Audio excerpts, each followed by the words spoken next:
Hello. Hello, hello, hello. Hello.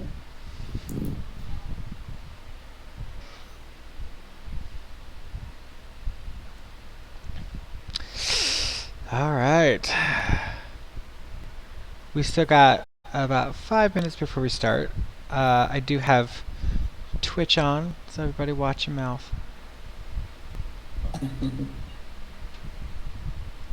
Cody. Your name is Heximer, you're breaking my immersion. Oh, I'm about to break more than that. Where's Janelle? Oh, she had better be here. No, she'll be here shortly. I'm gonna,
I had forgotten that I was at 1 hit point, and so I was like, oh, I'm just shackled up. And then I looked at my character sheet and was like, oh, that's right, I'm on spell 1 hit point.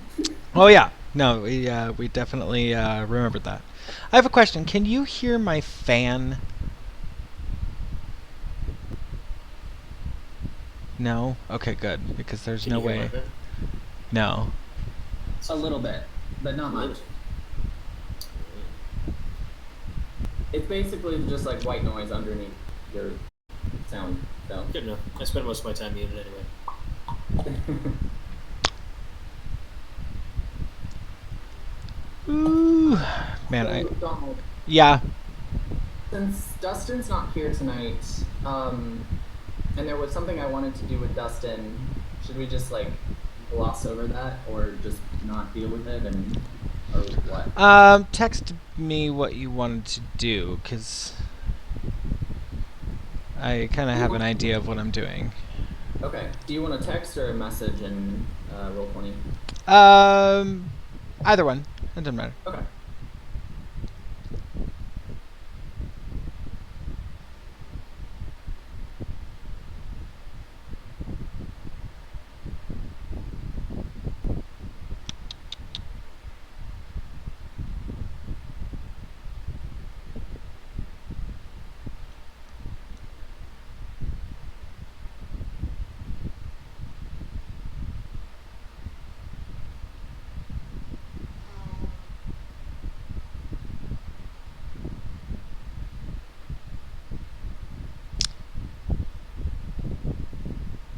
We'll see if we get there.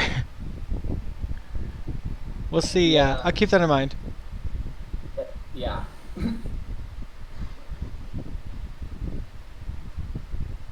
Okay. I'll see what I can do. No promises.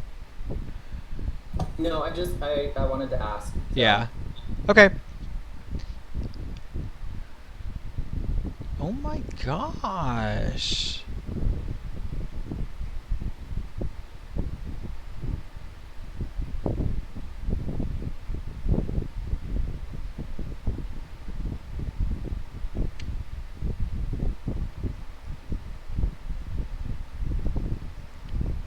Janelle is on her way.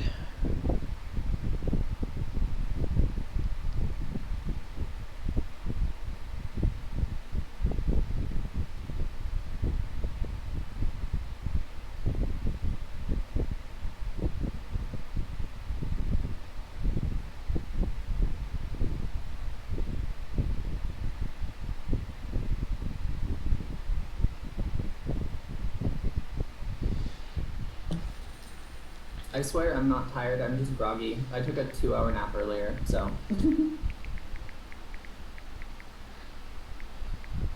That's alright. I'm pretty tired myself. That's why I said, I was like, yeah, we'll keep this down to about 2 hours if we can. 2 or 3 hours.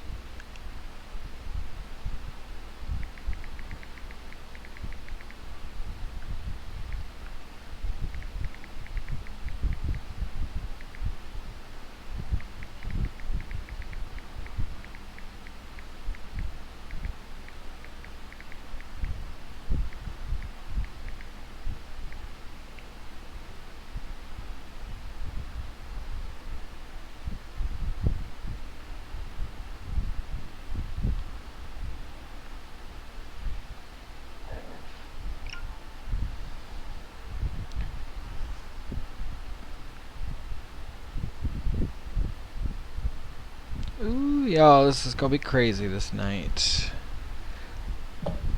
This has been a long time coming. A very long time coming, yes, sir.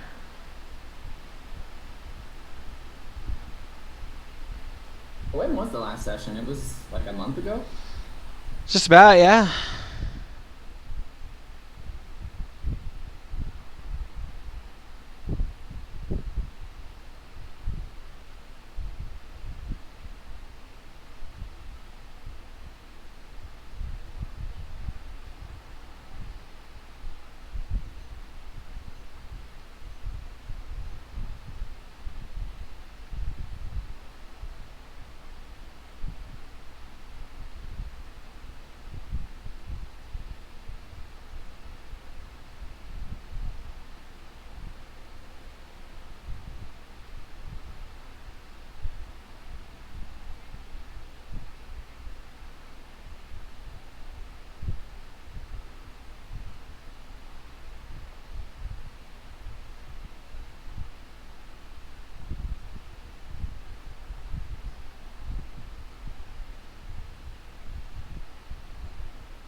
So we're just waiting on the paladin, I guess.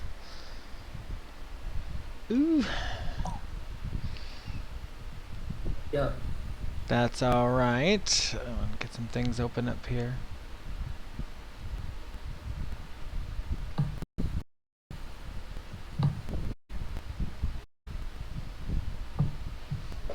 Switching on over to the main page on our Twitch. Make sure if you can, if you got the broadband to do it, run it in the background on mute so I get that sweet views if you can. I think all of us being in the same house now actually pretty much. I don't know if it'll count anymore, but we can always try. Oh, yeah. Cole, where are you tuning in from?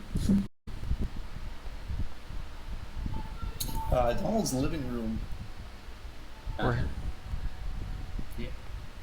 All moved in, nearly settled.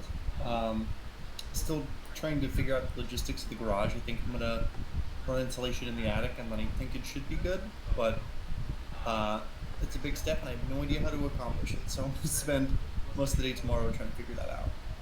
Okay, wow. Yeah, still cheaper than moving into an apartment these days. So Or finding a house. yeah, big time. Hey Bantam, I have a question for you. Are you using the character sheet that is in the Curse of Strahd campaign setting? No. You're using a different one? Yeah. Can I share that with you without? I'm gonna copy the link and then send it to you Okay. on Discord. Or no, send it to you on Facebook. Oh, I fucked it up. Oh, I messed up so bad. Oh my god. Just kidding.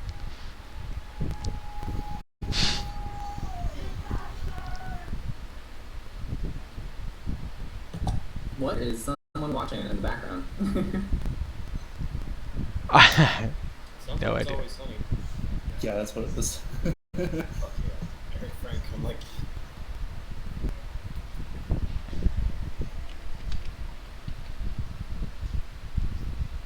All right, Cole. I bet I can even guess the episode. That's Thundergun Express. I have no way to confirm or deny that, so I'll take your word for it.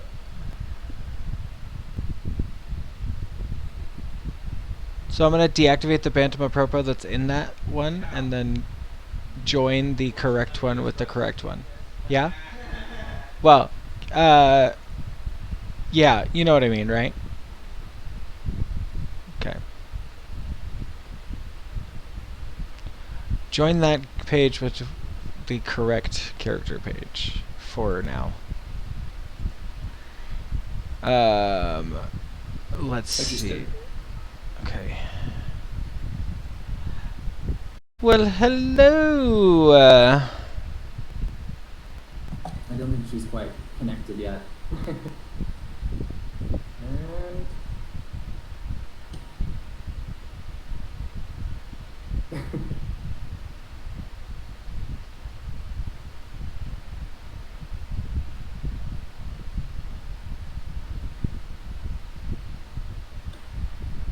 Party. Cool. I'm gonna go ahead and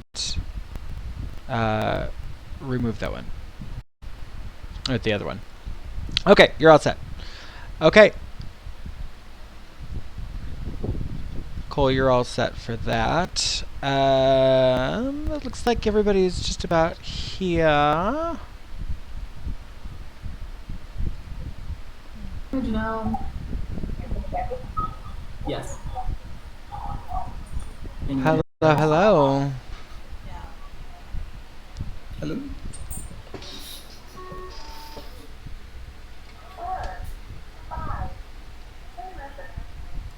That's our Roomba dying next to Cole.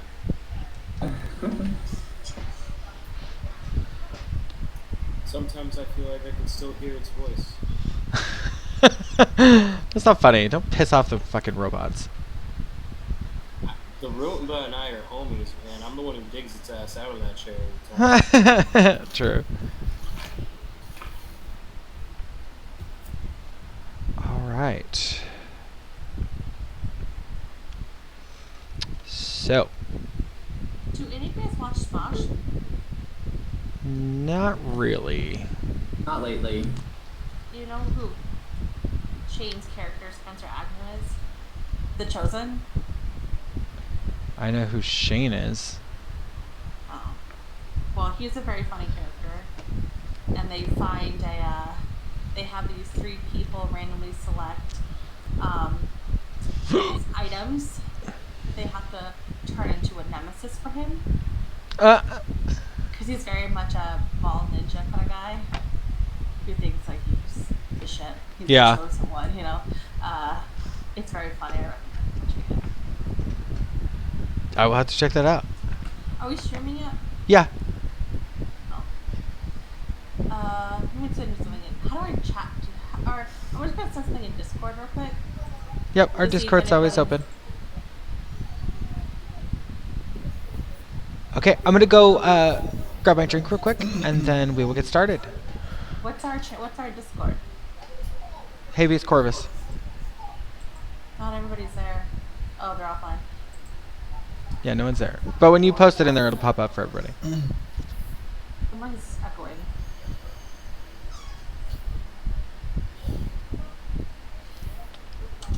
Okay. So give me just a couple seconds, and then we'll get started.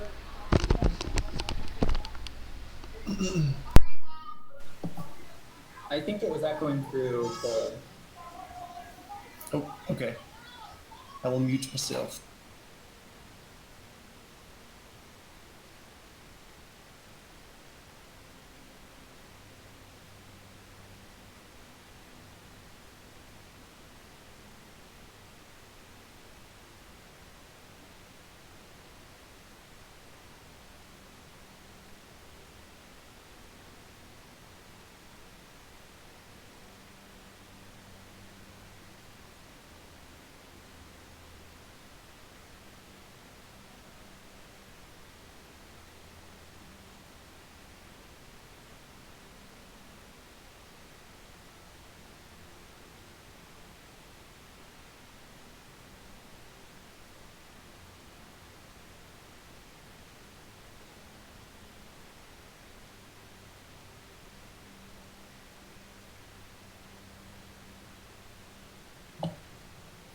have to log in. It's been a while since I've been in Discord, so it logged me out.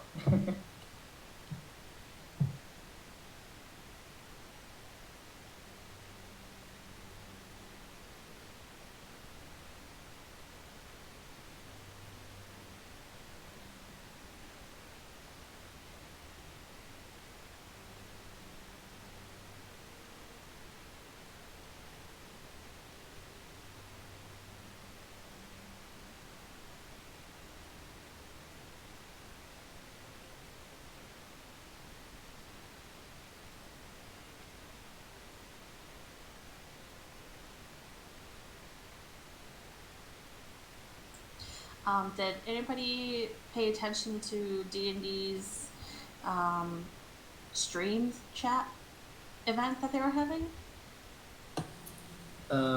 Which one was that? They're having a big event. I think they were supposed to announce a new book today. Or maybe that was yesterday.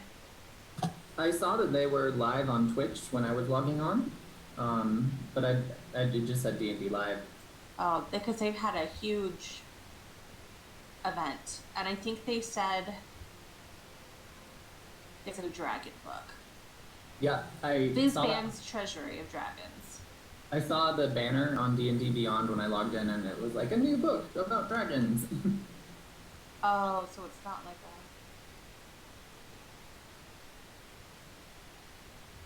a... Includes draconic ancestry for dragonborn, monk, and ranger subclasses. Oh, no paladins, I guess.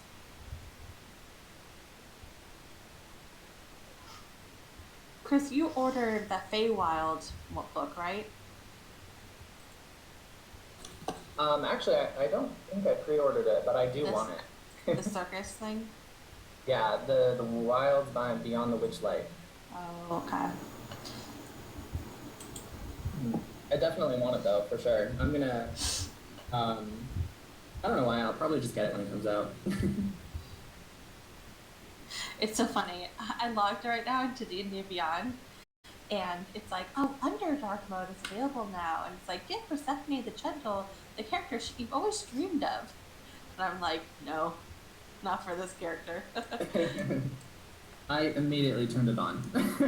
Oh, did you? Does it look cool? It does, yeah. Here, I can... Oh, okay. Let's see it.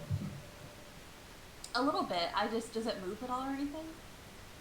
No, it's just basically Just like dark starters? mode on your... Yeah. Oh, gotcha. Okay. I'm gonna turn it on, see what happens. All right. Oh, it doesn't change the background.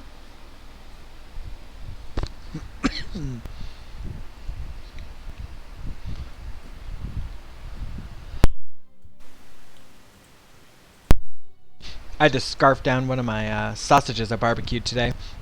I made, they were a Four Peaks Peach Ale Habanero sausage. Wow. Oh my god. So Those are good. They've had those for a while, like, back when I was still eating meat, they came out with those, like, once or twice a year. I think it's scrumptious. Thank you, Janelle, for your 3-month subscription. Always appreciate it. Love you, mean it. Love you, mean it? Is that what you said? Yeah. Okay. Okay. Habeaus Corvus.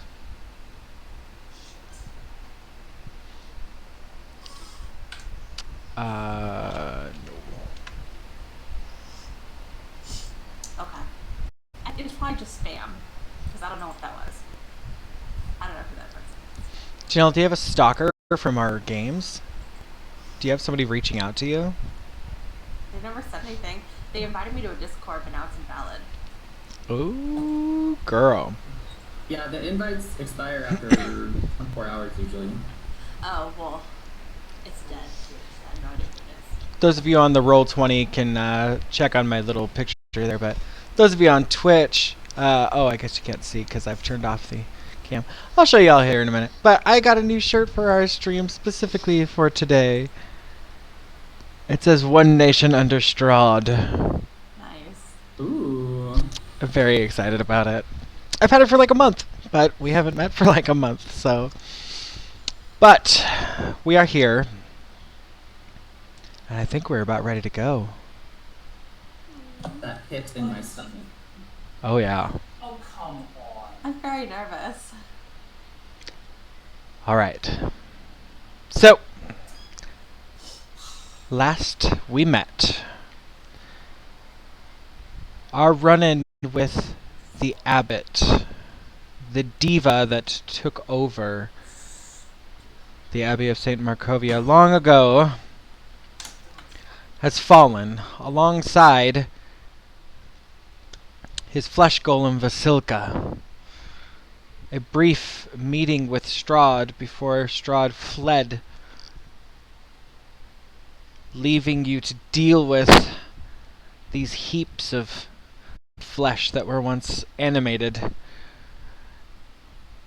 Yoogan gathers up the pieces of the flesh golem that was once housing the soul of his daughter. The amount of flesh no longer holding any sort of spark or light. Yoogan carries the body out into the snow and is not seen from for the rest of the night. After the diva falls, Persephone has detected an alignment change in somebody very close to you guys in your very party. This alignment change comes in a flash, a feeling from her god. And Taliesin, having taken the brunt of many of the hits, has fallen to his knees and is shackled in front of Persephone.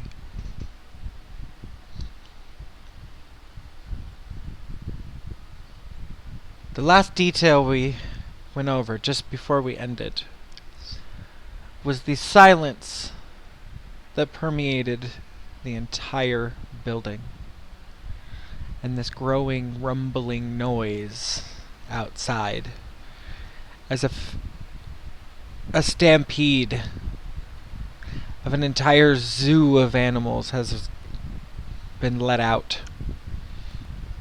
Here on the map I've updated.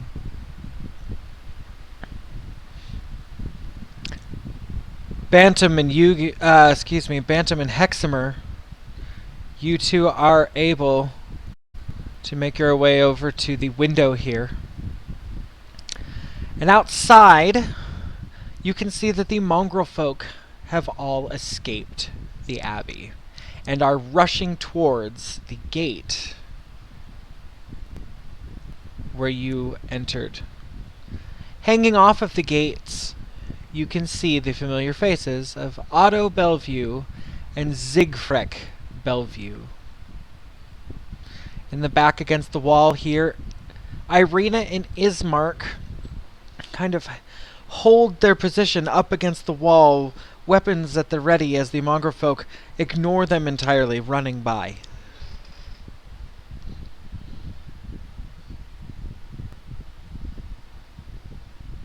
Heximer, I need you to roll a perception check.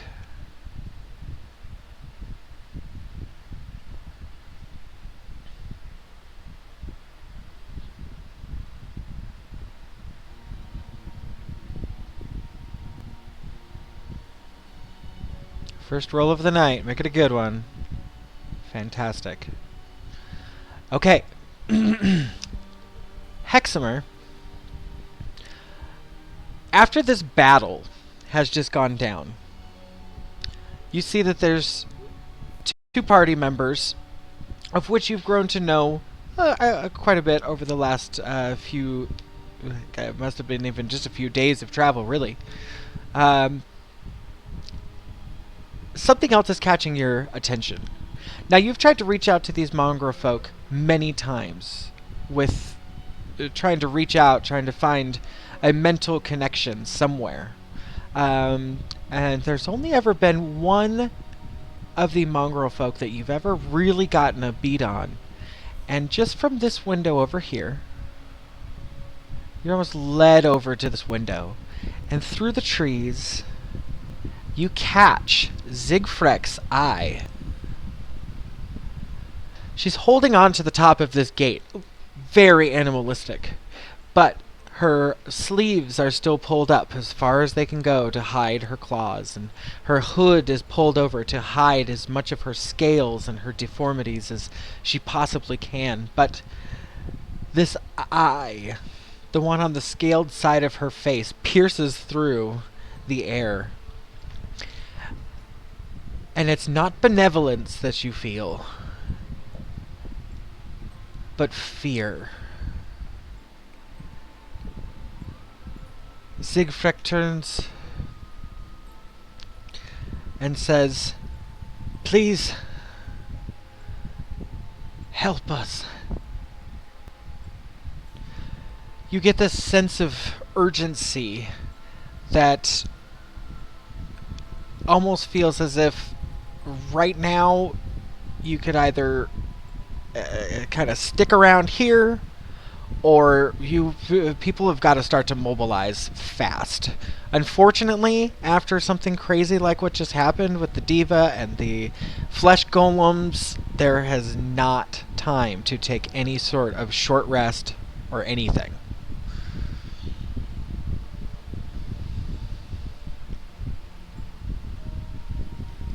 To double down on that feeling, Bantam, you turn and you see Esmeralda has ran back inside as well.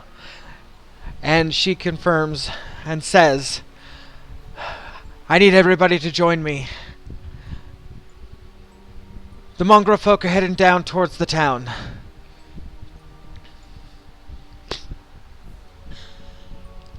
This could be a total bloodbath, and I don't know what is going to happen.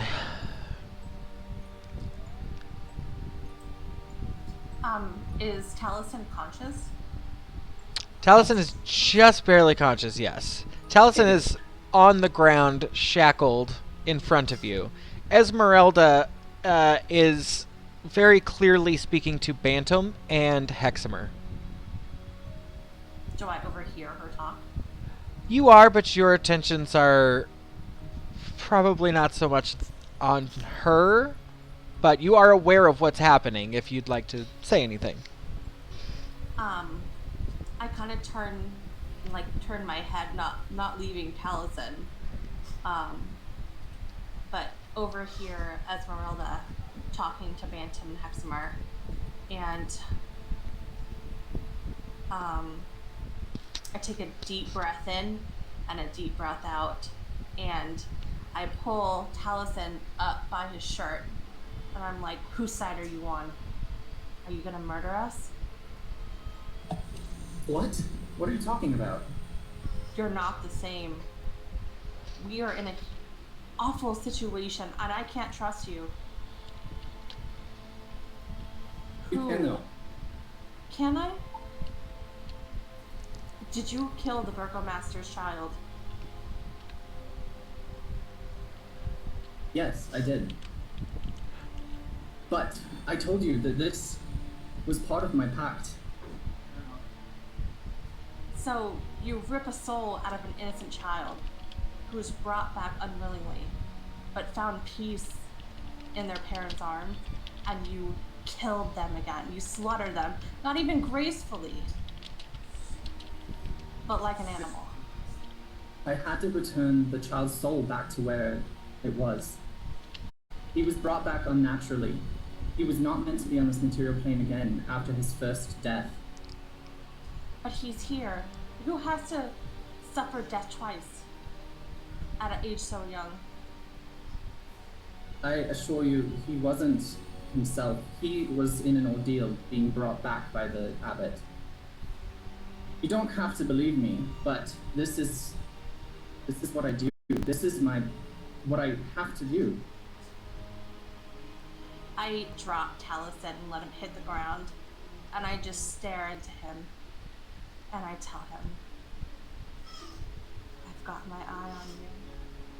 But I still think you can do good, despite the evils you've committed and the atrocities of murdering an innocent child.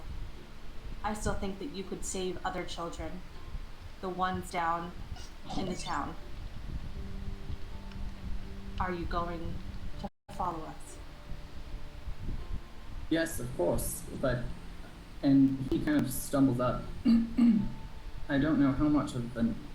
he kind of drearily looks off, very confused. I'm not really in the right state to fight much. Who do you think you're talking to? And I pull out a healing potion from my bag. I'm gonna check my bag real quick.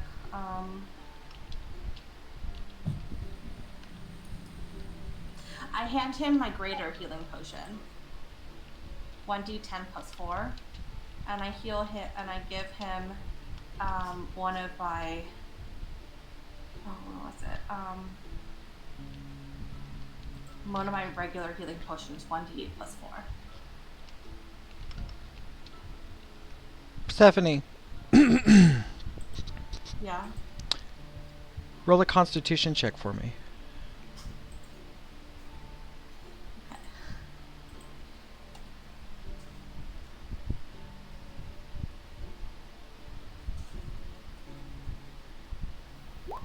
Sounds like we're dining in an Italian restaurant. I know, I'm changing it. That's not what I thought it was.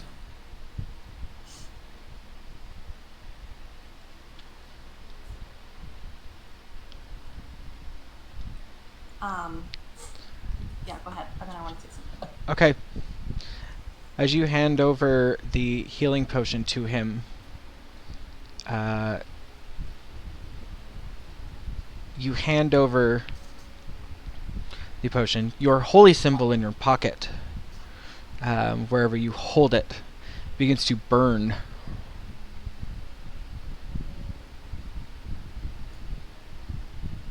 At me? It begins to burn against your skin, wherever it is. We should probably waste this guy and just move on with it, right? Esmeralda steps forward and she says, "The two of you figure this out." She looks towards Heximer and Bantam and says, "The two of you, please, if you would." And she bolts out this front door here. I just have fun with that, and then I bolt out the door with him. I'm gonna throw open this window here. And I'm gonna sprint down the side of the building. Okay. Taliesin takes the healing potion. You just gave me one, right, Janelle? I gave you a greater 1d10 plus 4. And then a basic healing potion, 1d8 plus 4. I'm gonna swig both of them. I'm also gonna burn a potion of healing too, because I'm red. You said 1d8 plus 4 was the second one? Yeah. Awesome.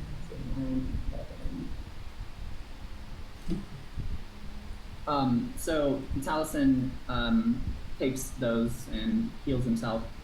And then he looks at you and he says, "I'm glad to see you're all right after that ordeal with the abbot. And that everyone else is still alive." For now. I hope that... No, I know. I will keep my eye on you. And I will push you towards redemption. Stephanie, I know that you think what I did was evil, but it was not. I am still the same person that I have always been. I told you about my pact that night, a few days ago at the pond here in Kresk. You even saw my patron stand behind me. And now my patron, my god, my deity, chooses to punish me for lenience on you. But I think that there's still a greater good that could be served. Because you have great power, I acknowledge that. And I think that you have the chance to save lives. The right ones. But if you kill another innocent, I will lay you to rest. And you will join your patient in whatever realm they say. Taliesin kind of ponders for a moment. He looks at Persephone and says, I will save as many lives as I can, because if I do, that means it was not their time to die.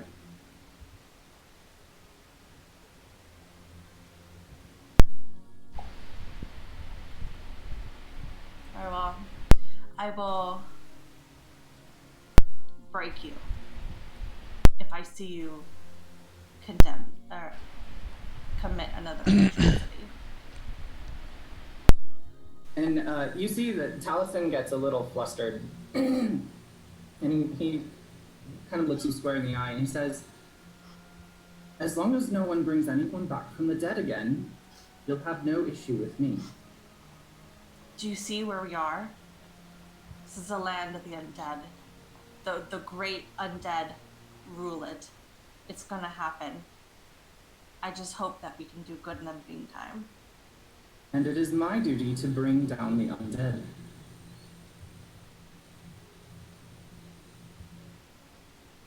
Very well.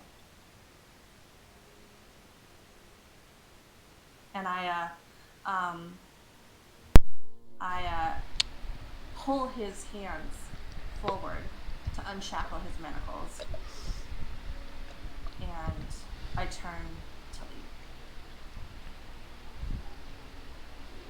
And then I'll follow at a distance behind. Okay. All right. So,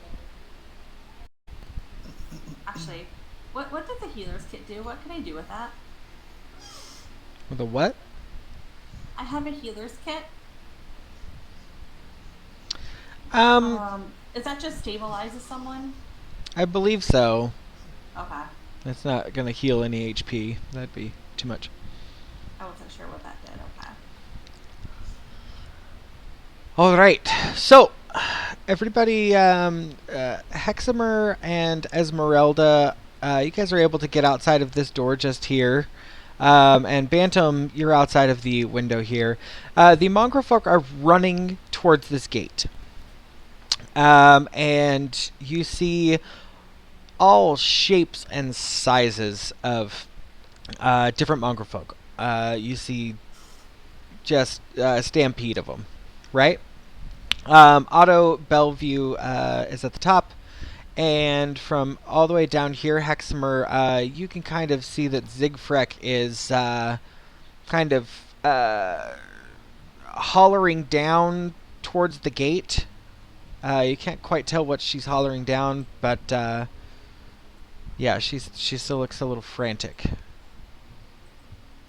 Can I make telepathic contact to hear what she's hollering? Make a perception check.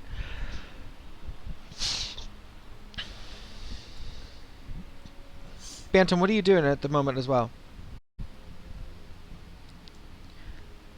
You two kind of got a head start over here. I'm going to... Is the map accurate for size? Like, is each square 10 feet? It's, I believe so, yes. Okay, then I am going to... let's see here.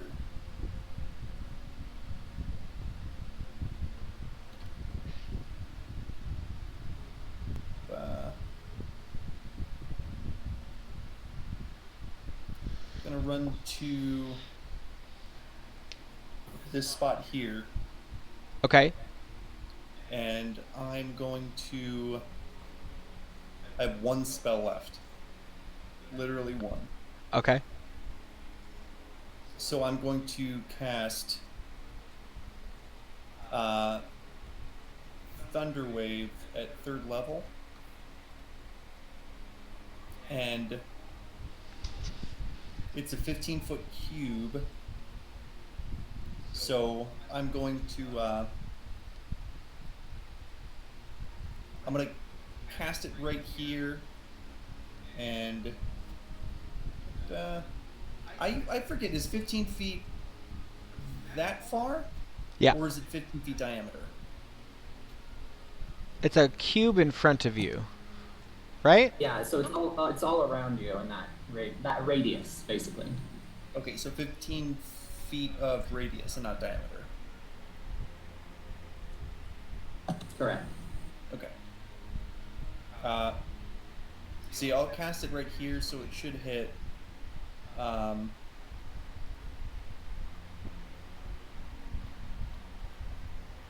These guys. This guy, and this guy. And probably the one to your left as well. Yeah. Yeah. Okay. Now it's a DC save, correct? Constitution 15. Constitution. Okay, let me flip some pages around here.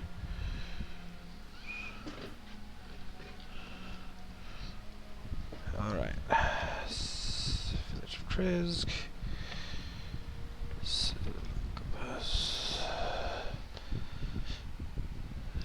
All right. Let's just go ahead and throw some bones real quick. What is that? Constitution of what? 15. The first two, nat 20, nat 19. The second two, nat 1, nat 2. Weird. And the other two fail as well. Okay, so the only two to save are this one and this one over here next to Irina and Ismark. Okay.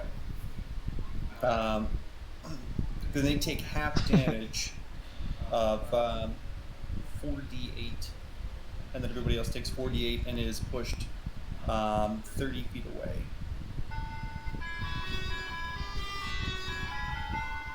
Or, excuse me, 10 feet away, my mistake. Okay. Hold on just a second. I don't know who that is. Oh, Hal's got it. Okay. So I imagine you want them to go this way, correct? I have no control. They're pushed directly away from me in a straight line. So, in a straight line, so this way? Yeah. This guy would Right into a tree. collapse with that guy. Yeah, into the tree. And then this guy gets pushed back. This guy got hit as well, correct? Yep. Or just the guy closer. Yeah, that guy. Okay. All right. At least one's 18 damage, so the half damage take 9. Okay. So the ones that made the Constitution check. And then it also creates a thunderous boom that's audible for 300 feet. Awesome. Okay, so you jump out and create this thunderous boom, and it rings out in the middle of the group of the mongrel folk, and it catches many of them off guard, and they get thrown back into the others. And these two here, they get hit by it, but they keep chugging along. They kind of pick themselves up and keep going. You have caused some sort of a kind of a traffic block here. You see these other mongrel folk kind of stop and look at you. Now, I would say about as many tokens as there are the ones left. I would say about as many have made their way outside already. So you have kind of stopped them. Heximer, what was your roll? You had an 8.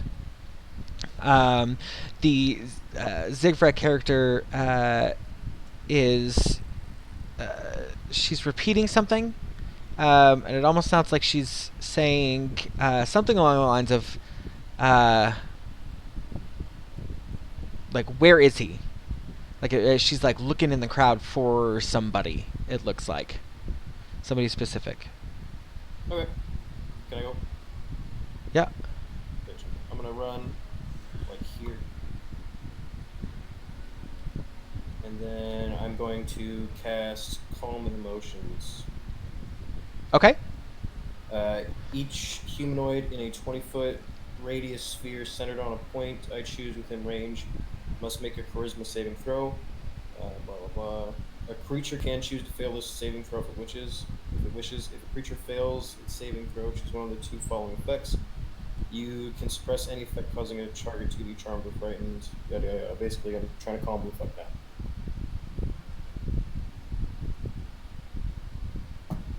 Okay. Yeah, so you said it was a Constitution save?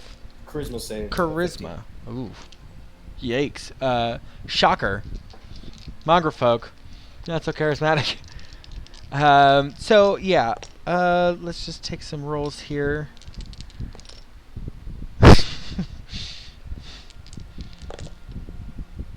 Alright. So, one of them did manage to roll a -2. So, yeah, every single one of them failed in this little area around you, but it only kind of seemed like half of them were really trying. The mongrel folk hear the loud noise, see you jump out, and they all kind of look up at you and kind of slink to the ground. This group right here kind of huddles together, and some of them are kind of lashing out at you, but it's only if you get too close. And you can see that there are a couple younger ones in the crowd that are kind of pulling at their hair and just trying to keep their cool. But pretty much these mongrel folk here have mostly contained themselves. As you kind of do that, you notice that everything kind of slows down over there. These mongrel folk that are over on this side here, they have made their way pretty much to the gate. They haven't quite made their way out yet, but you can tell that there is now kind of a divide. The Esmeralda here,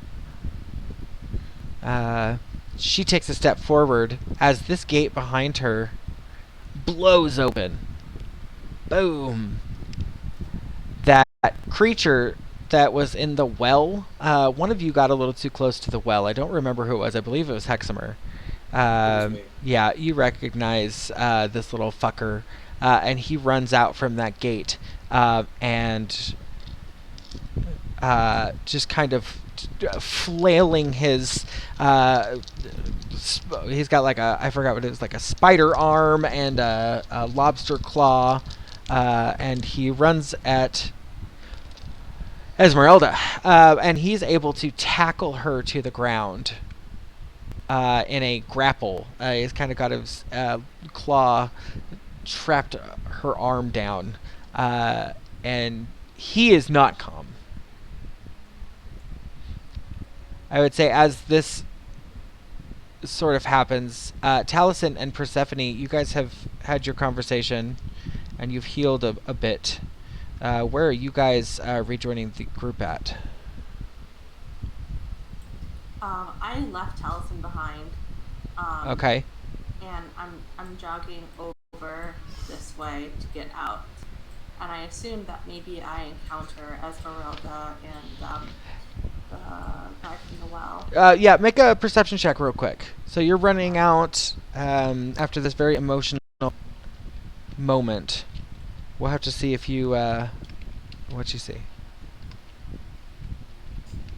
Soft 20 party. Okay, so yeah, as you exit this door here, you see that creature come out of the well. And by the time he tackles her here, you could have made it to here. Just outside the door.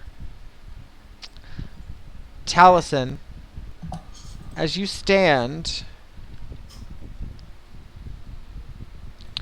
how much HP did you regain? What are you at the moment?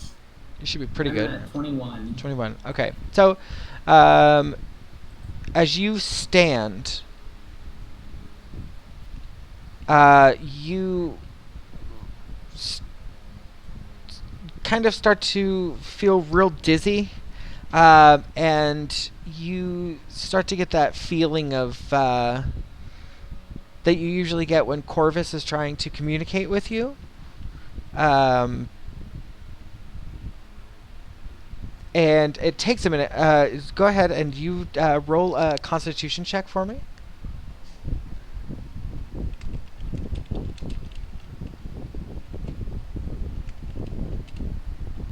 Soft 20. Okay.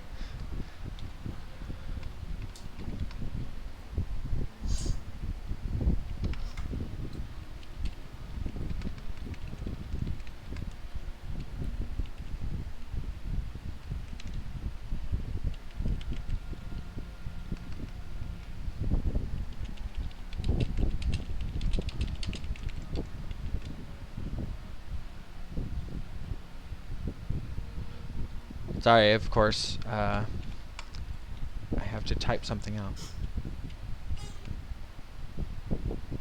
So jealous. Someone gets to talk to their god.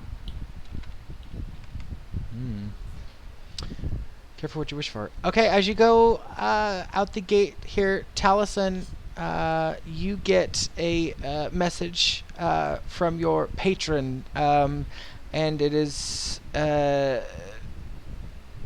it does not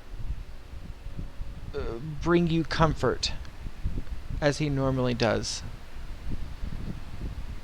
You feel sick to your stomach, almost a guilt.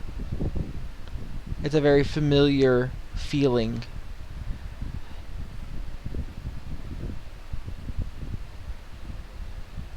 Yeah, I imagine that I received this message like right before I exited the dining room here. Yes. And I'm just kind of stumbling, and I have a headache, and my stomach's upset, and this doesn't make me feel any better. I stop right before I go out the door. But then I walk outside, and I think I would see Persephone probably just leaving the gate at that point. Yes. So just as she makes it to the gate, you see her come up. Yeah, Taliesin, as you make it outside, your feet kind of hit the snow, and you fall to your knees once again for just a moment. And you notice that the frostbite on your arm has grown just a bit. Others might not see it, but you've noticed the growth. And as you stand, what would you like to do? Persephone is running around the corner. At this, as you guys are playing this all out, Irina and Ismark holler out to Bantam and to Heximer. They holler out, "Is everybody okay?"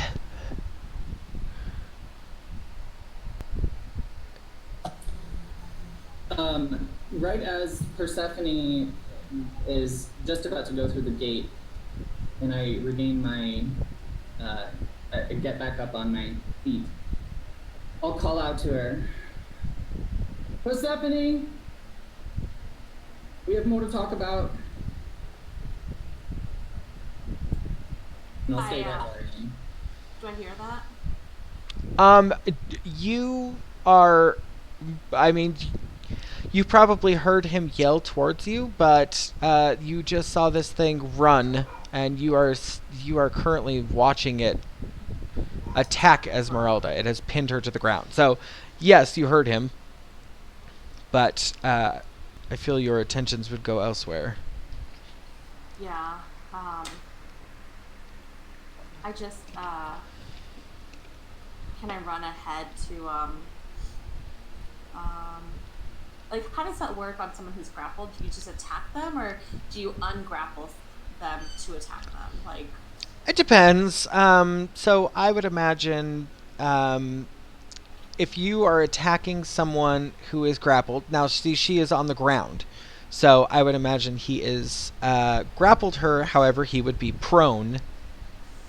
Stop me if I'm making no sense over here, Taliesin. The only other DM in the room.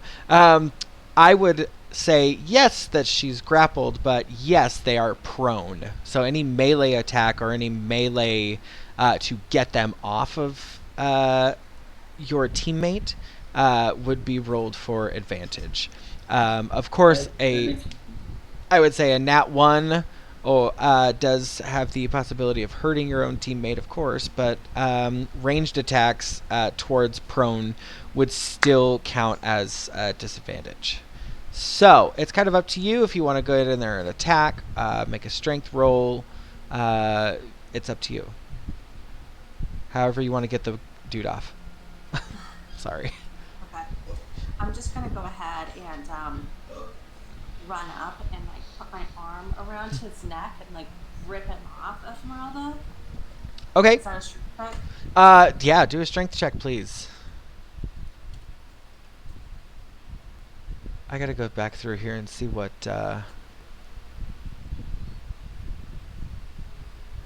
cool music I got.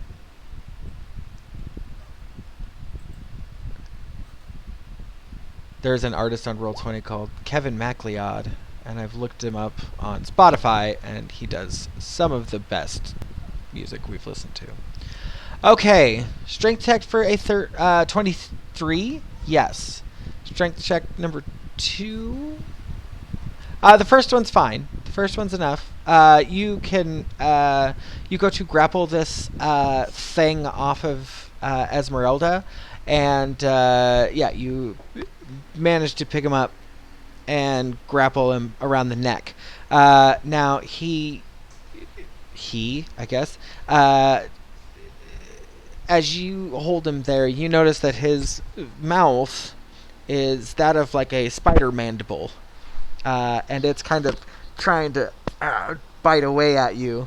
But you got a good old-fashioned made steel. Yeah, you got some good armor stopping him. You don't see any like venom or anything coming out, but he's trying to get you.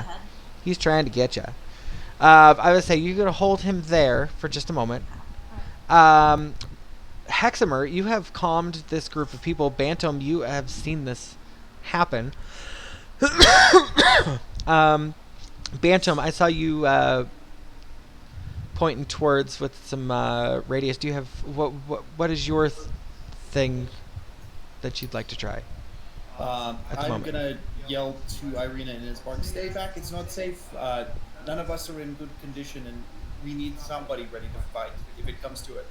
And I'm gonna run to the gate. And was the gate blasted open, or was it like open? It was always on a rusty hinge. And Otto Bellevue and Siegfried Bellevue are like riding the top of the creaky gate. It's kind of swinging back and forth just a little bit. And Otto seems to be like hooting and hollering, making these weird noises on top of the gate, riling the mongrel folk up. And Siegfried looks definitely more nervous. You guys are making me want to open my window. Anyways. Would taking out like a dagger and cutting something be like a bonus action that I could do on my turn if I were to cast a cantrip and move? We're not really in turn order necessarily, so yeah, let's just talk through what you're trying to do. So I want to run to the gate and take a dagger and cut open some leather padding that I have, and then cast mending to close it around the gate to have something to kind of hold them at bay for a second. To close the gate and lock it there for a minute? Yeah. Yeah, go ahead. Could we destroy it afterwards? Like, how would we get out? So, Oh, we open it. Never mind. It's so stupid. Yeah, go ahead and talk this out, and as we go along, I'll let you know if you need to roll anything. All right, so as I run through, I'm going to make it through these guys, and we haven't started, like, initiative order or anything. Correct. So I feel like I can pass between them. I just have to jostle them a bit. You're tiny, yep. I'm going to get to the gate, and is this the gate, or is it The, right here? the gate is, yes, it's right about there. Wherever you're at there, you'd be able to reach it. Okay. Then as I'm running over there, I'm going to take a dagger out and, like, cut open an old piece of, like, padded leather armor, and I'm going to slap it around the gate, and then I'm going to cast Mending as a cantrip, put my hand over, like, the piece of leather that's cut open and seal it shut around the closed gate. Okay, cool. That could be too much because I'm, like, running over, I'm cutting armor open, I'm closing the gate, and then I'm casting a cantrip. No, you got... I mean, I basically say that as movement, bonus action, action. I don't know, I think that sounds perfect. And it's quick thinking. You guys are basically trying to quick think right now. So, yes. You do manage to get that gate closed. Otto and Zigfrek kind of meet at the top of the gates to each other. And the gate starts to hold back the mongrel folk. Now we're going to need to move out of the way because these mongrel folk that are trapped inside are trying desperately to get out this gate. Now, a couple of them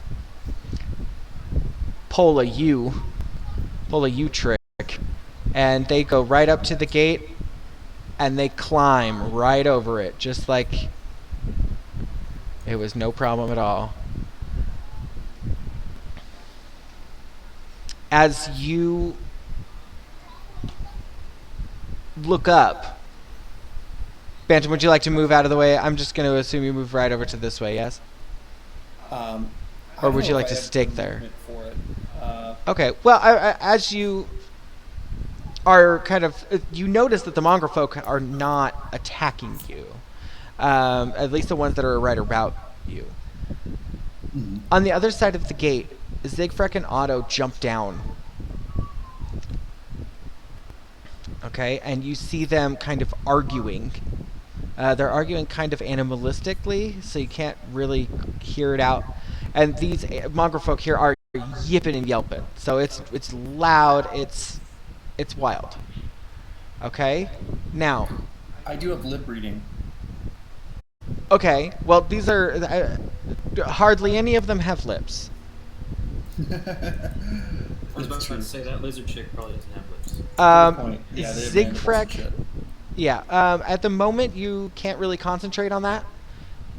You're just kind of surrounded by mongrel folk, but you see that Otto and Zigfrek are arguing. Heximer, you've calmed these people down. You see that Heximer's or Bantam's kind of got that area situated. You see Esmeralda being attacked, but Persephone has kind of gotten the situation under control. These mongrel folk all around you. They're not pinging on your mental radar as really anything but a scared creature. Very animalistic. You can tell that they're pretty much all completely uneducated and maybe a little bit younger than the ones that got out before. These are kind of the scragglers. But they are just kind of looking at you kind of terrified. And you feel no threat from them. I do have a quick question. So are these the same? Would these have been the same creatures that Saint Markovia would have been taken care of back whenever she was kicking, or are these like offspring of? So, when you guys know the kind of brief history of the reason it's called St. Markovia, she was the one who started this abbey, and she was the one, her and these nurses, you guys saw the ghosts of the nurses even upstairs.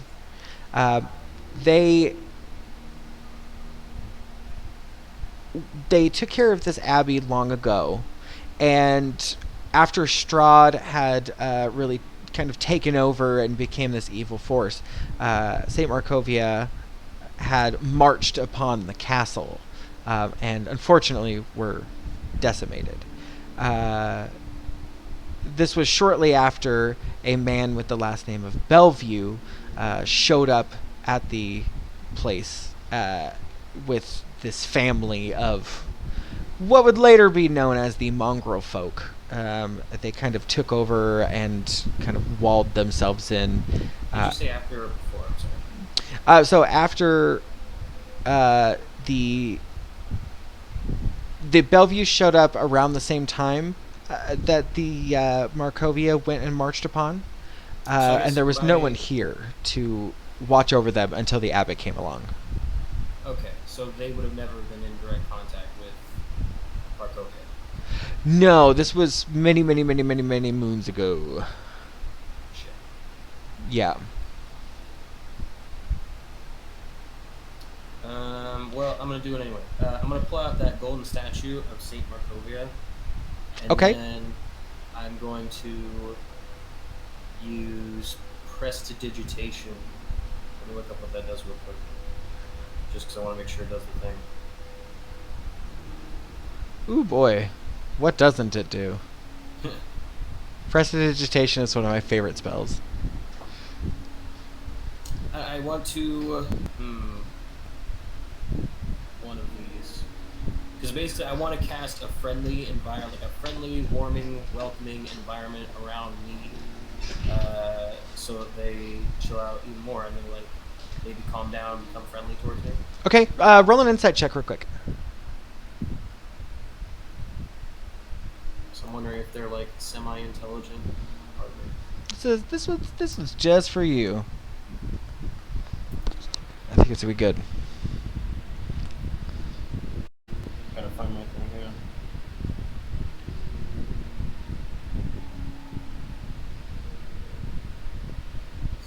You said insight? Yes. Oh, that's awful. Okay. Yeah, I'm gonna leave this up to you. Whatever you'd like. Like, what am I? So, like, what do I say, or just like? Yeah, you just kind of lift it up above your head, and you're just like, kind of out of blank here.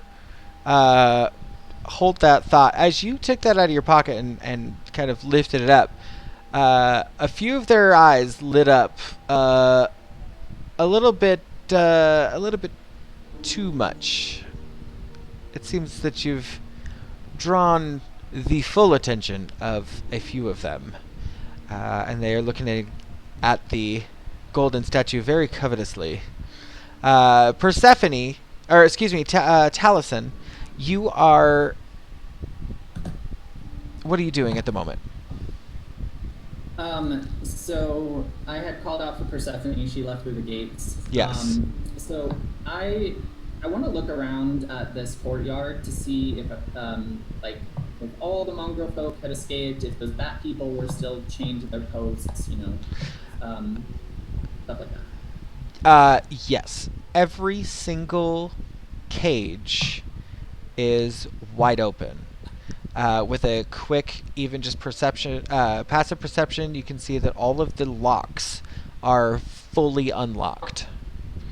You're kind of being an eldritch, attuned to the magics. You can kind of tell just by the sheer amount of locks that are around you and knowing the time frame in which this happened.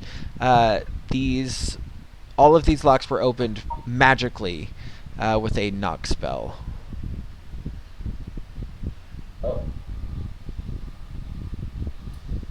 So that sets off some alarms.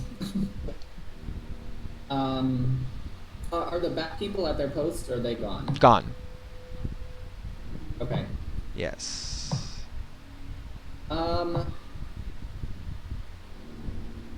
what I'm gonna do is I'm gonna go back inside and head upstairs and look for any sign of activity.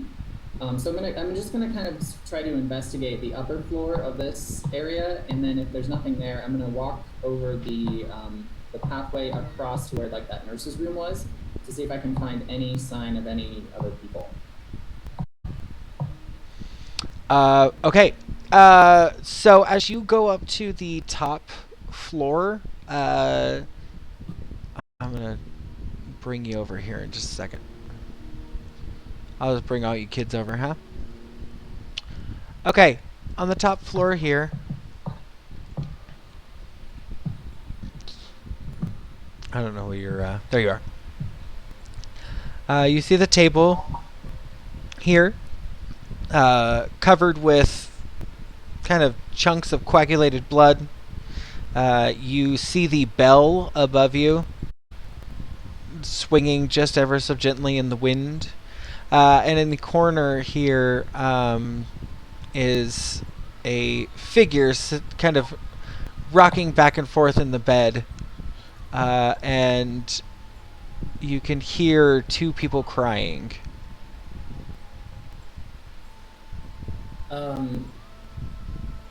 I call out to the figure, and then I hold my hands up and I say, "I'm here to help. What can I do?" The figure there just continues to cry, and the kind of blanket that is hiding under falls away, and you see the two heads on the one body. And he just continues to cry. The head next to him, the baby head, crying incessantly louder, and Cloven is continuously saying, "Please, leave me alone, go away." I will leave. I just wanted to look around because mongrel folk have escaped, and I believe your two family members are out there at the gate. Cloven just continues to cry louder and louder. I will leave you now. If you need me, I will be over here. If anything comes to harm you, just call for my name. My name's Taliesin, and I'll come to your aid. And then I walk out the door over here. Okay. Excuse me. Okay, so you're back onto the upstairs door. Yeah. Out here on the landing is these weird scarecrows. They're not really scarecrows. They're made to look like people standing at the on the wall, but they're very crudely made. So from the ground, you could tell that they were just like put together statues. But now you see that it's like they're really shoddy. But Lord knows somebody tried. Mm-hmm. I'm gonna walk nonchalantly past them towards the other side of the courtyard. Here. And yeah, exactly. And then I'm gonna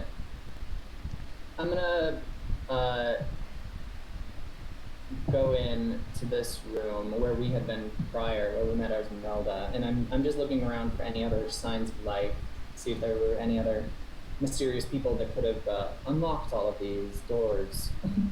Okay. As you get into this room here, you start to hear the cawing of a raven. And yeah, you start to hear it coming from this door here. I will go that way. Okay. Yeah, as you continue towards the sound, you again enter into this room here and hear it coming from the end of the hallway here. I do a brief glance around to see if I see any signs of those nurses or those ghosts that I saw before. Yes, so they are still very ever present, especially using your Eldritch sight. They're still basically standing in the corners of the room, standing next to the beds, sitting on the beds, hiding their faces. Yes, there's kind of echo is you feel will always be here. I keep my head low, but I keep apprised of their locations, and I try to navigate through the room to the door where I heard the ravens sound. Okay. And then I enter that room if I can. Yes. So, as you enter the room, there is a raven on the window. Okay. And it is a larger raven. You recognize a piece on the ankle, and it's of the Keepers of the Feather. I pull on my earring to display my silver raven jewelry. Okay.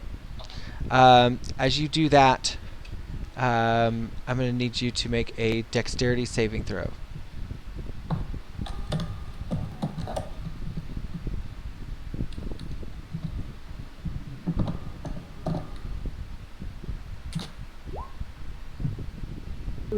Three. Okay. The large raven flies towards you. And with its wings outstretched, starts to bat away at your face. And you feel the claws start to tear away at the side of your face. And the talon of the raven pulls off the earring that you had on your ear, rips it off, and flies towards the edge of the window. And the raven turns, and you catch the eye as it looks towards you, and you feel this kind of pulse of like anger come from its eyes, and the raven flies out the window.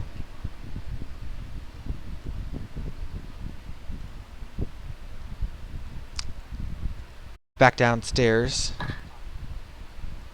Persephone, make a perception check for me real quick as you are wrangling this guy.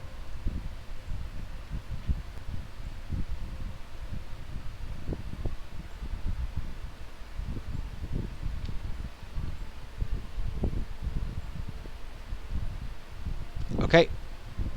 Persephone, you have this mongrel folk in your arms, and as you're fighting with it, you turn behind you, expecting support, and you notice that right away Taliesin has separated himself from the group. So you obviously have bigger problems at the moment, but that does cross your mind that you just said you would keep your eye on him, and now he is noticeably gone while you are fighting this creature. This creature is in your arms at the moment, and it is trying to attack you. I'm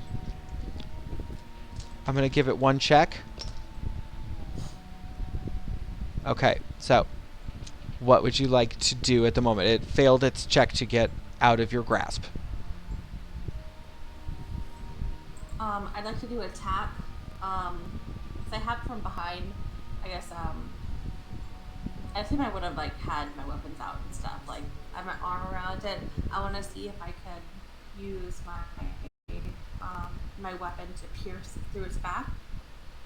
Okay, so make an attack roll with advantage, please. It's been a while. I'm trying to figure out how to do Roll20, or not Roll20, but D&D Beyond again. I know, and I apologize for the music selection. I am trying to get something we haven't heard 10,000 times. Oh, Rainy Village. Shocker. No, I'm just kidding. Oh, there we go. That's a great one.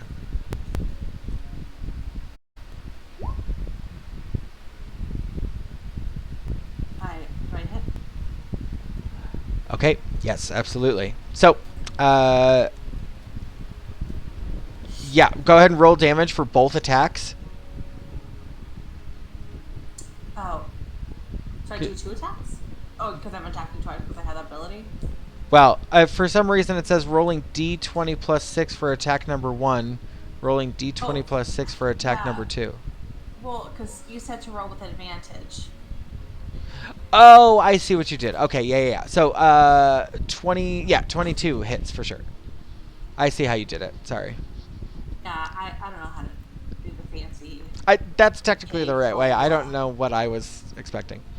Okay. Anyways, a 22 absolutely does hit. So go ahead and roll your attack or your damage.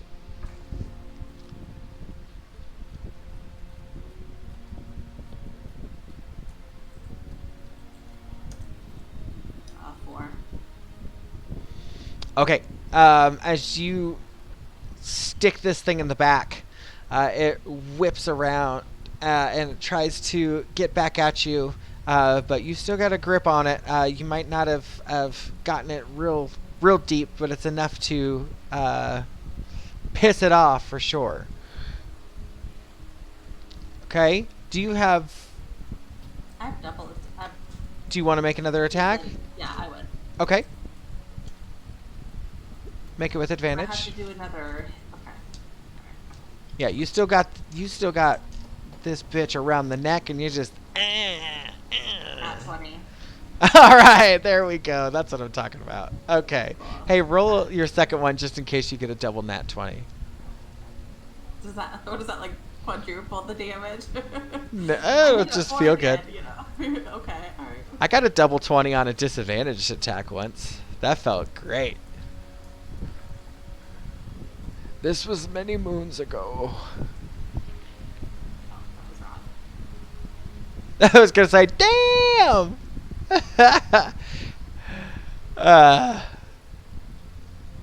So yeah, go ahead and. Oh, 19. Oh man, fantastic. Okay, yeah, obviously, go ahead and roll your damage Okay.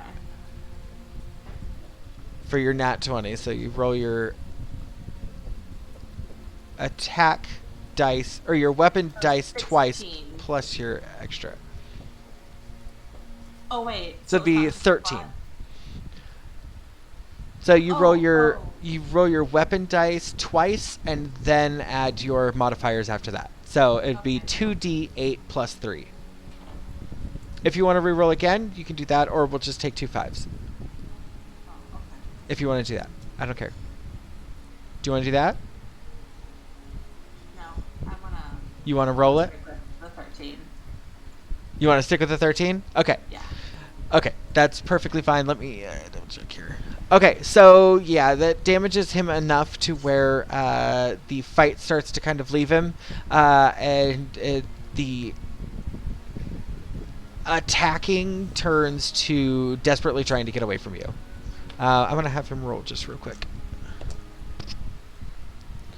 12 plus I was 1, thinking 13, about not good ways enough. to like do a combo and like stab, and then take my ring of the rab and just like thrust it in his back and like shoot him against it. Well, as you hold him there, Esmeralda stands to her feet, and with your aid, she rolls an 18 to attack. Yeah, so she hits with her scimitar. Excuse me, she doesn't have a scimitar. She has. She has the shooters. She has And a a rapier. sword and a handgun axe. Oh, sword. Okay. Yeah, there we go. It's a rapier and a hand axe. There we go. She also carries a silvered short sword. But for this, she's going to take out her hand axe, and she makes the attack against the grappled opponent in your arms. All right, max damage hits this guy. 12 damage. And it just splits whatever this skull is. Splits it in half with her hand axe, and you feel this thing fall limp in your arms as she rips it out. And she looks at you and nods. Quickly turning around to assess the situation, looks over towards Heximer. All right. Who haven't we touched upon yet? Bantam, you've been over there a minute. Yes? Yeah.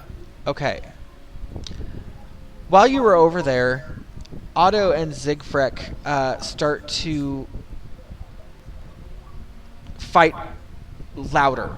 They're kind of really going at it, and you can hear Siegfried yell out, "Please, Otto, please don't leave me." And Otto Bellevue bolts off out of view. And you can hear his yelping and his braying kind of echo down the side of the mountain. You hear Siegfried begin to start crying. She turns around and sees that you've done this with the gate. And she starts pulling the gate back and forth, back and forth. And she looks inside and she makes eye contact with you, Bantam. And she says, "Just let them go. Let them go or they will die here." And she takes out a knife out of her waistband. And she just starts to kind of cut away at that leather that you put on there. But clearly this makeshift shiv that she's got is not going to cut it. It's not going to do it. You're just kind of watching on as she's crying and cutting away. Can I climb up this way and get over to where she's at on the other side of the fence? Sure, quite easily, yes. All With right, your I'm gonna go ahead and Spider-Man boots. yeah, with your slippies.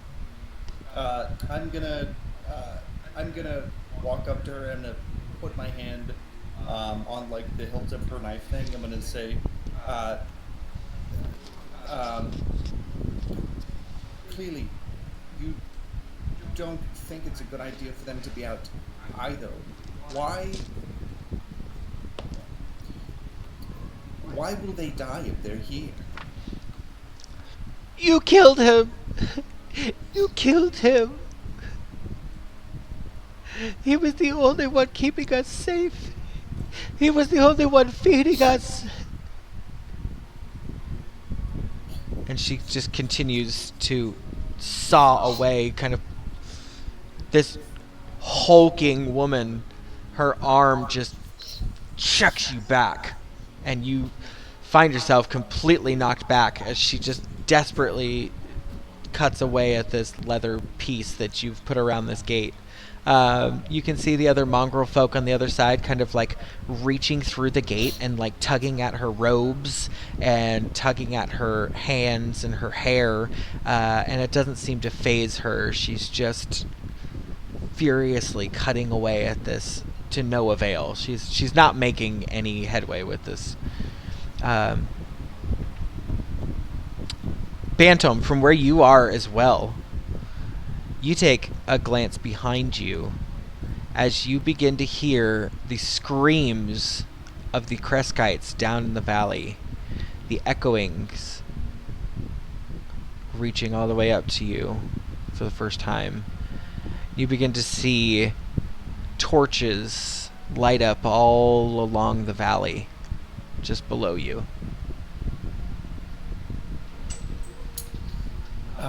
I'm gonna say to Zigfrek, if they get out, they will certainly die. More certainly than if they were confined to the Abbey. Doesn't matter. We can do everything we can to make sure they survive, and we can ensure that they're fed one last time. Can you tell me, if I were to ring the dinner bell, if they would come back to the Abbey? I don't know. It's all they know. I imagine they'd come back, but they will not stop until they're actually fed, and there is no food here. There's no food anywhere, I promise. Everything that we ate, the abbot made. The abbot left a last meal, and I'm gonna point to Heximer, and I'm gonna cast a message, and I'm gonna say, Heximer, get back to the dining hall and shove the carcasses of the flesh golems out the window. And ring the fucking dinner bell, please. That's awful.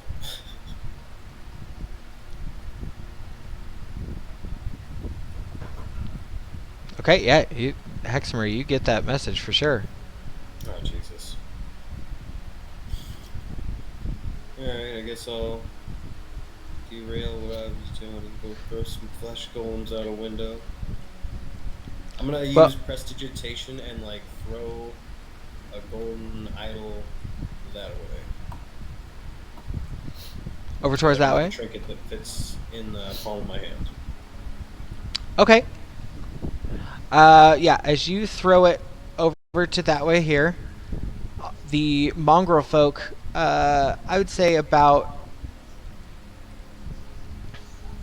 a little more than half of them run over, and you see that they kind of start fighting over it. And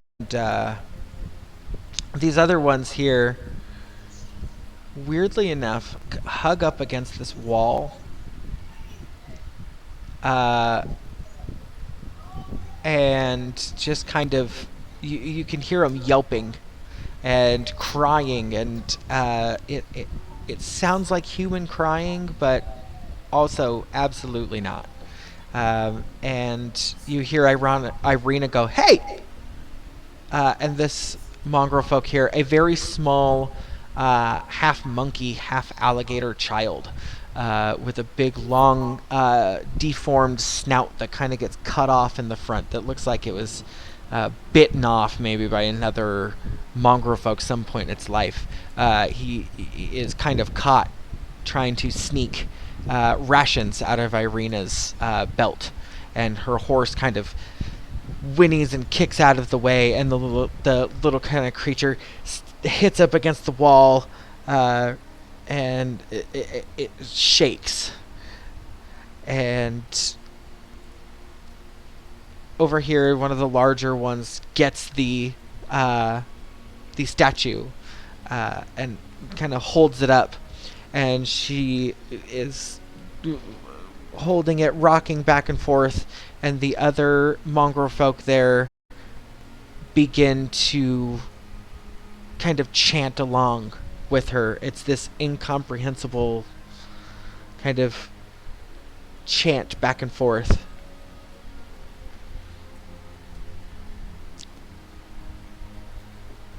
They seem occupied. Sick. I'm gonna smash through this window. Okay. I mean, you could have opened it, but you chose to smash through it. And that was open anyway. Yeah, I smashed through this open window. Yeah, so it definitely easily able to get in. Now And then do I identify the two golem corpses, which I think are there. The only one left was Vasilka here. And there's not much left of her because she was kind of turning into that weird diva-esque combination. So when she died, a lot of that skin kind of burned away, much like a piece of paper does, like a thin piece of paper. Yeah. Really just kind of burned away in that little weird celestial way. But there are an assortment of women's body parts on the ground. Did the Deva's spread stick around on the table? From when you guys... That's a good question. Yeah, it's probably... It was a spell he had, right? It was like a... Yeah, right. Spell. Yeah. There is food on the table there, but remember, you guys all kind of... I don't really know if anybody ever actually ate anything off of the table. Did you? I know I for sure did not. No. It's Strahd food. Yeah, that's Strahd food. Yeah, so, I mean, technically it's all still there, yes. Okay. I would like to take this unique moment to loot the room. Okay. So, yeah, very interesting. In this room, there is a chest over in this corner of the room here.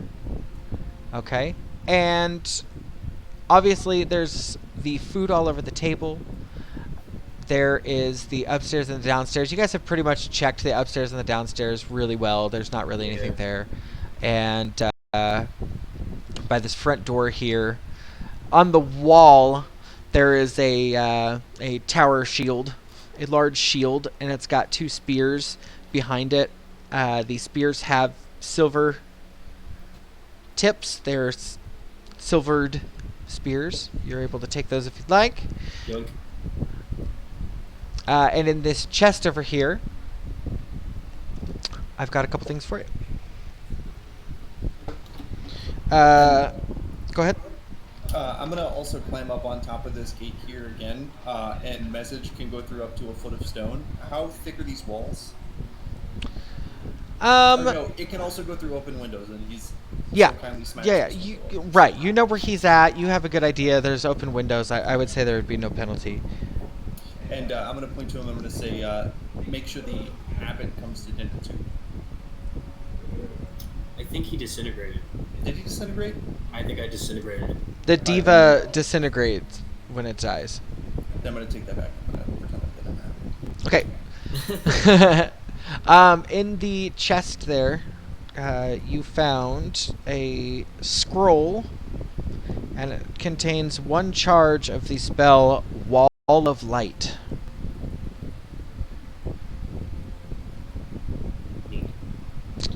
You also found a magic weapon. It needs to be attuned to a cleric or a paladin. I don't know if I have... Chris is sharing his content with me, and I'm sharing my content with you, so I don't know if that means you guys also get the D&D Beyond content. Anyways, it's an item from Tasha's. Okay, so you might have to look it up. It's called the Devotee's Censer. Censer, C-E-N-S-E-R, I believe. That's how I wrote it down, So, but yeah. I could be wrong. Cody, you should be able to find it in, it's an actual official weapon that you can I was just or doing it. item. Devotee's Censer. The rounded head of this flail is perforated with tiny holes arranged in symbols and patterns. The flail counts as a holy symbol for you. When you hit with an attack using this magic flail, the target takes an extra 1d8 radiant damage. As a bonus action, you can speak the command word to cause the flail to emanate a thin cloud of incense out to 10 feet for 1 minute. At the start of your turn, you and any other creatures in the incense regain 1d4 hit points. This property can't be used again until the next dawn. It's pretty cool. So yeah, you guys can do with that what you will. You will have to attune to it through the assistance of a paladin or a cleric. So I don't have to be a paladin or a cleric to use it. I just have to use a paladin. Taliesin, do I understand that right? For you to be able to use it, you have to just be taught by someone, right? Like you would go to a priest to get attuned to something like that.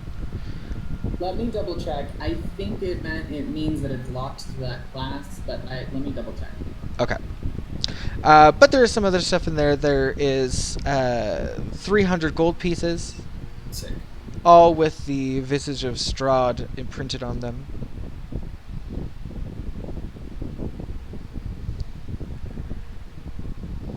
Okay.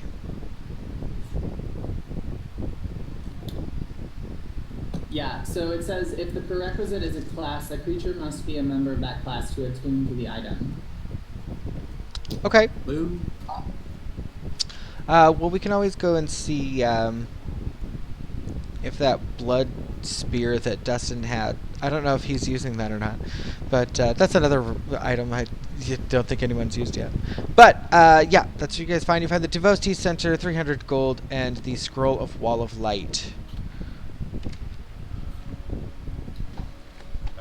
I'm gonna drag what the body parts I can find. I'm gonna pile all the body parts I can find and the food on the table, and then were there body parts remaining on that table upstairs?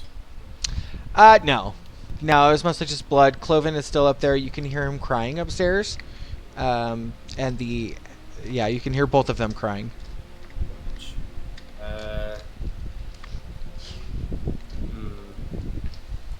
I feel like this isn't enough of a spread to satisfy a bunch of these mongoloids, and then we have a bigger problem on our hands.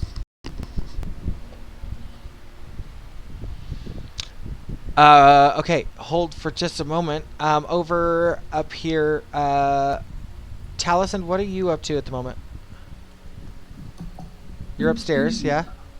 Yeah, I'm still in that room. I'm a little bit shocked and confused at what just happened, but I will continue looking around. So I'll check the other two rooms here to see if there's anyone hiding in them. No. So, very quick look. This room is mostly just smashed furniture, nothing left. This room was the surgery room. The only thing kind of left in that room is the stench of blood and an empty table. There is one of those nurses kind of in the corner crying. But other than that, it seems that the Abbey has been completely vacated. Okay. I'm gonna do one quick look downstairs then, by going down these steps here, and just glance very carefully at the lower level where the cells were. Okay. Coming down to this side here, now that it would be down on this side here. Excuse me, I have to take care of some things. That was easy. So yeah, you come down on this side here, and the silence kind of echoes through this area here. This is a busted way in and out, but other than that, it is silent throughout here. Okay. I'm gonna do one last walk through the cells and head out the far door towards the garden, I think it was. And just do a scan of the garden, looking for anything. Okay. Out here in the garden, let me switch over real quick.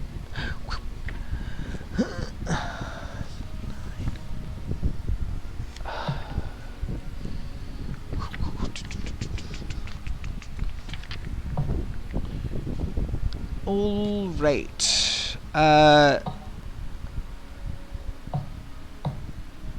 Nestled between rising and plunging cliffs are 4 rectangular garden plots enclosed by a 5-foot-high wall of mortared stone.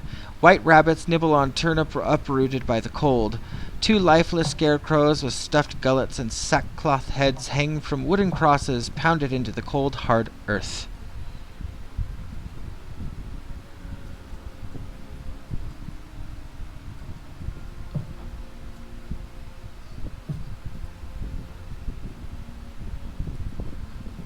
Okay, so I don't see anyone out here. No. Okay. So then I'll make my way around the building and start walking down the road towards Persephone, Esmeralda, and this creature. Okay. All right, Persephone.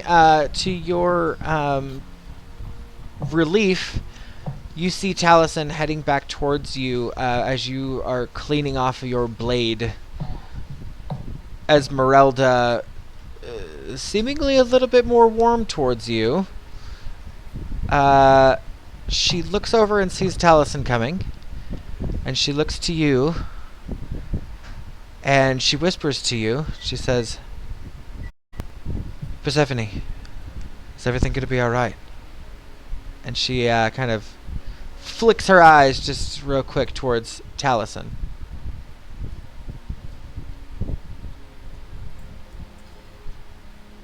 I don't know. I think we'll see. Looks like he's gotten some damage to his face and something to his ear. I hope I made the right choice. She looks towards you and she says, your instincts here are all you've got. She looks towards Taliesin and takes a step forward. She says, you there. Have you found anything of use?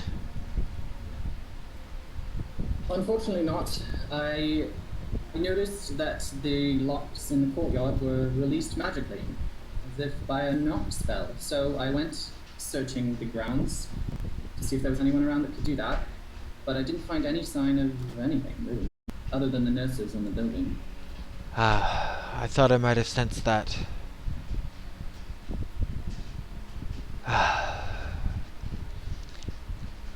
believe that... I think it might have been a fail-safe of the abbot himself. He knew he would be the only one to take care of them, and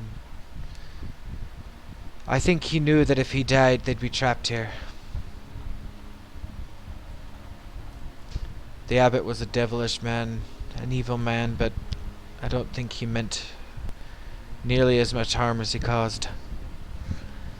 Unfortunately now, it seems these mongrel folk are heading down towards the city of Kresk. What should we do? Did she say that to everybody?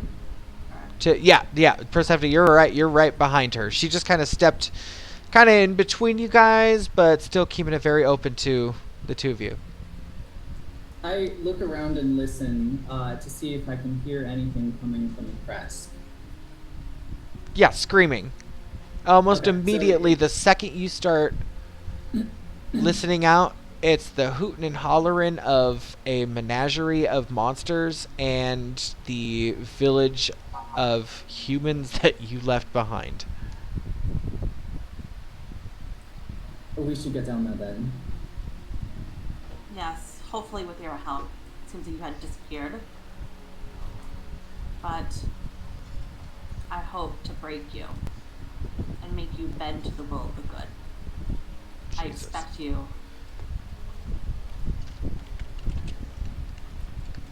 And like she gets upset, Persephone gets upset, and I just say,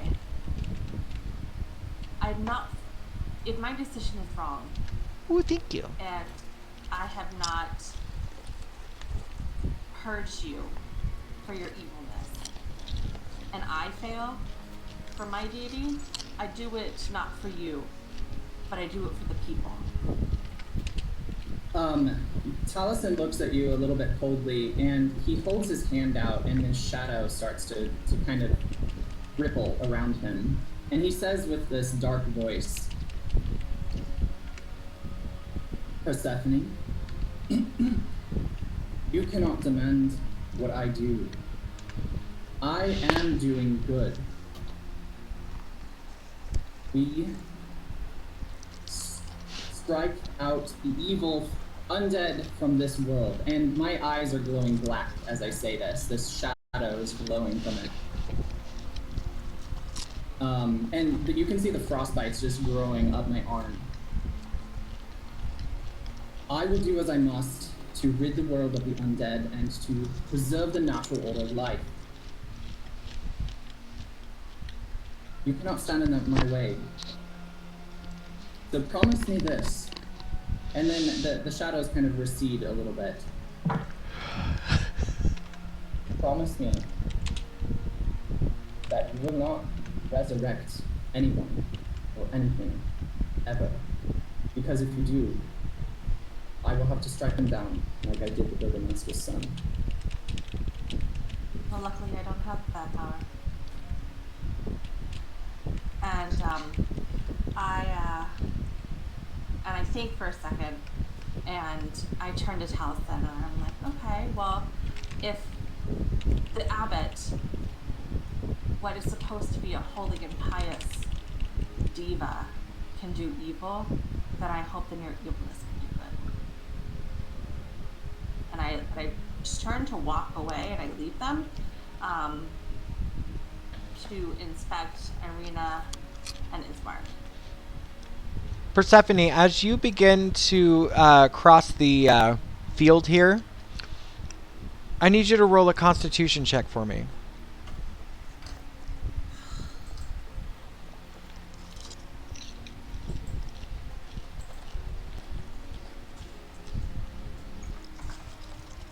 Roll 320. That's not right.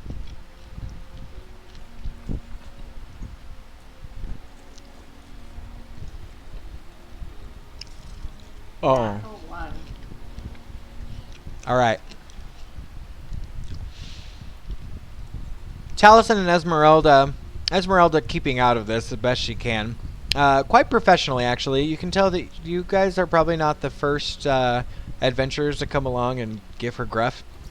She kind of steps back and kind of starts to follow Persephone at a distance.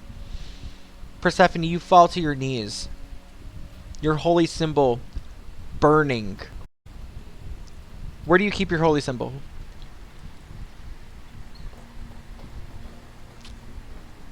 You're muted, darling. I keep it on chain inside my mail. Okay. It's kind of like on my chest.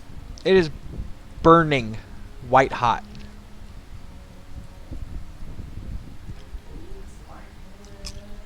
Sorry, hold on. You fall to your The knees into the snow. Up against your chest, your holy symbol burns with this heat. You feel what it feels like to take this radiant damage, and you feel it pulse out from your holy symbol. You take 4 radiant damage, and you hear a booming voice in your head that makes you scream out into the snow and wind. Everybody around here, including Bantam, hears Persephone scream out. The children, mongrel folk, scatter.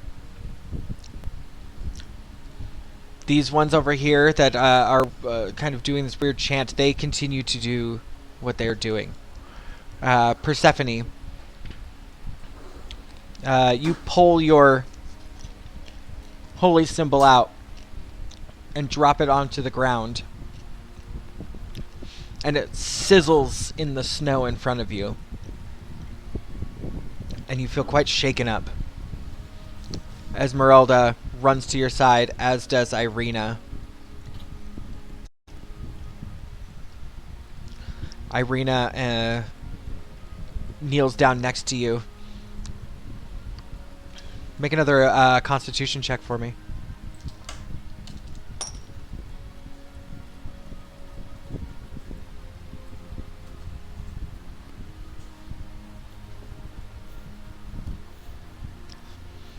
A 10.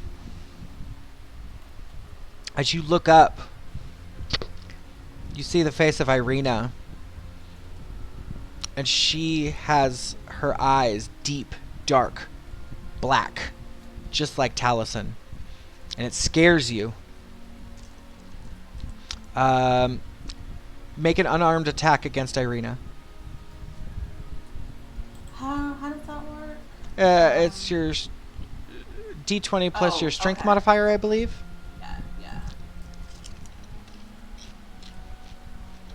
Oh, my favorite D&D candle's almost dead.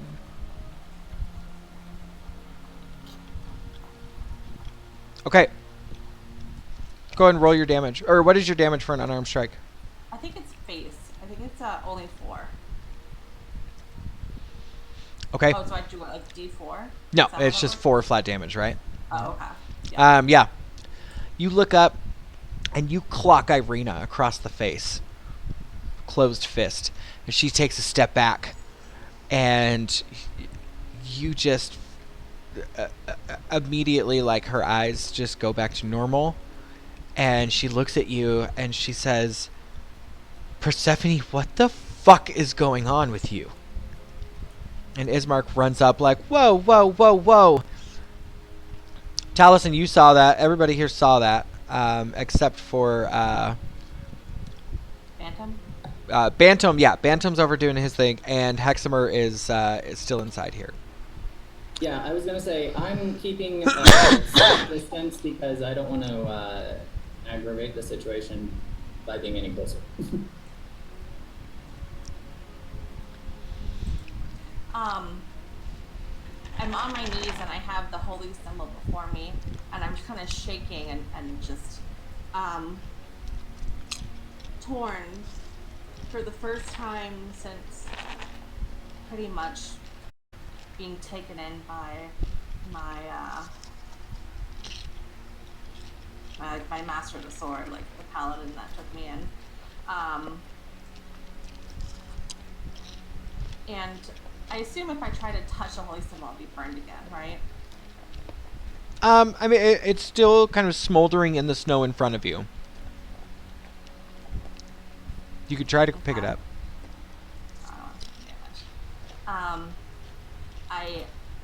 I stagger up onto my feet and I grab my weapon. And I grab my shield. And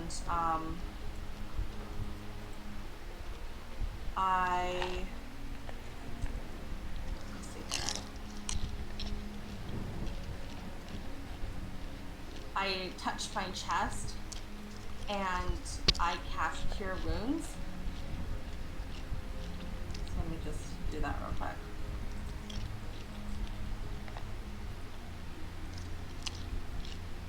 Oh, okay.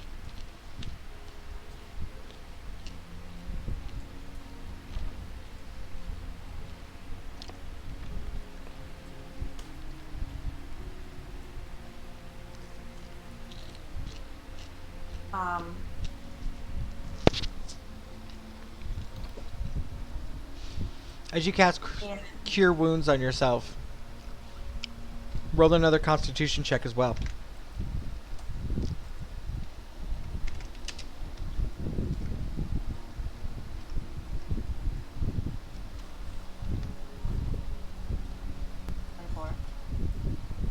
Okay.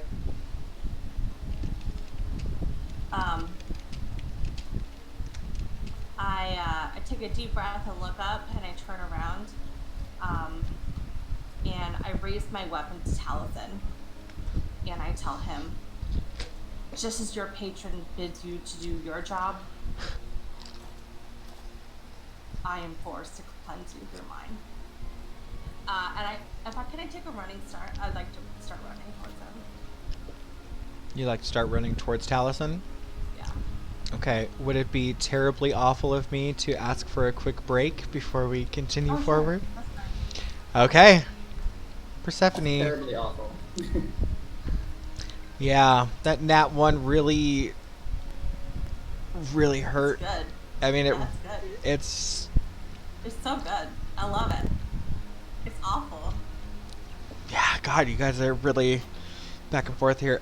So when we return here, we are going to jump right into Heximer and Bantam real quick, see what they're setting up here, and then we will get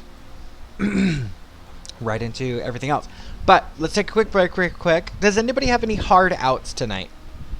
Like they have to be done by a certain time. I drank some coffee. I'm okay. I'm still tired, but I'm okay. I'm good until whenever. College rules. That's what those are. I had coffee. I'm fine. Okay. Well, I don't want to go too much later, but of course I want to keep going as long as you can. So, let's go ahead and take a quick break. I'm gonna switch this over on the Twitch DnD Be Right Back page. And yeah, I'll catch you guys all here in about probably like 5-10. I'm gonna grab a snack. Fabulous. Thank you guys so much. I appreciate you.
Is it raining at your house, Donald?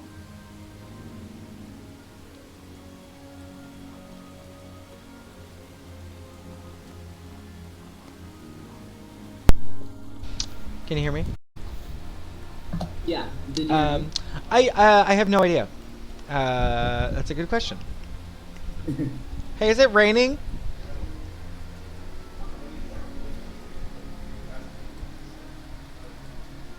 No, Cody's keeping us up to date. Gotcha. I'm keeping us up to date on any weather effects that may be. Being good is so damn evil. Being good is so damn evil. Hey, Cody. Oh my god! Oh no! Oh god! No! Oh god! Cody! Oh my god! By the way. Was. Is. I don't know. We'll see about that. Yeah, that big god-awful plastic IKEA light. I got rid of that. Got rid of that shit. Okay, well. This is surely gonna make for an awkward Saturday evening. Here we go. Now, he already has a character in mind. He wants to die. Damn. He wants to bring out that new character. I It's didn't cool tell you outfit. to kill me, but let's see what happens. I don't think he's gonna go out without trying to kill you back. That's I don't know. fair. We'll see. We'll see. That's fair. We'll see. And Like, it makes me nervous. I don't know. It's so hard because like Markovia, there's such a gray middle ground. You know what I mean? Like, can't there be the greater of two? I don't know what I'm trying to say. Like, it's just all upside down and confusing. We'll talk about it, Chris. Happy birthday! Tomorrow. Happy birthday! Give me this gift. Hopefully I don't die, but we'll see what happens. Because I don't have a character in mind. Is everyone back? I don't think so. Yep.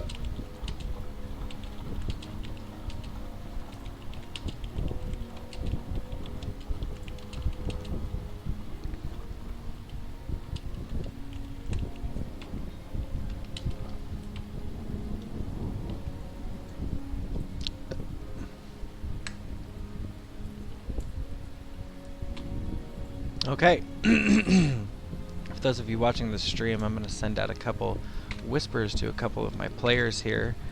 And you guys will be the only ones who get to see them except for the other player.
I think everybody's back, right? I'm here. And Heximer's there. Okay, party. I got one more.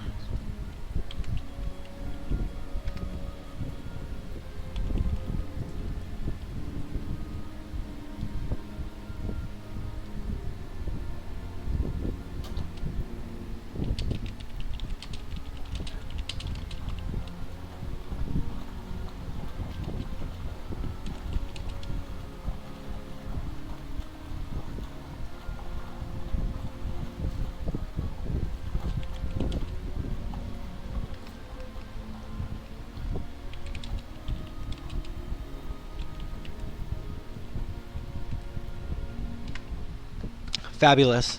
Okay. Welcome back. I hope everybody got a nice beverage, took a moment, recollected yourselves. Cause good lord. We are going to go over real quickly before we return to the epic fight.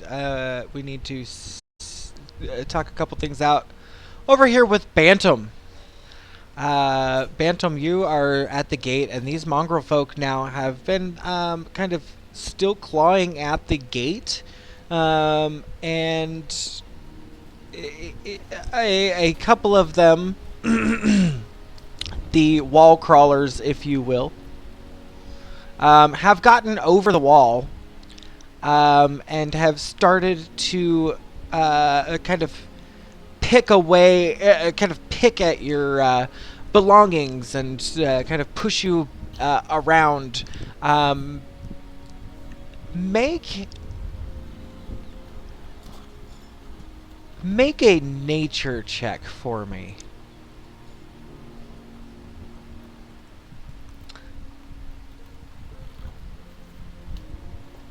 Thank you so much, Chris. We are getting back. D&D roll 20. There we go. Okay, the stream is back. The stream's back. Hi. Okay. These mongrel folk that have gotten over the wall are now kind of pushing you out of the way. They're almost seem like they are defending Zigfrek. Zigfrek is kind of on the ground crying, and you can hear her repeating something over and over again. So these mongrel folk are now kind of seemingly, coming to protect her almost. What is your reply to all this? I'm going to slowly back up the wall, and I'm going to say down to Zigfrek, you seem to have made friends in your time here. What is this? Are you something like a protector to these folks? You've said that all is hopeless and that this place has no leadership, but you seem to command a good deal of respect.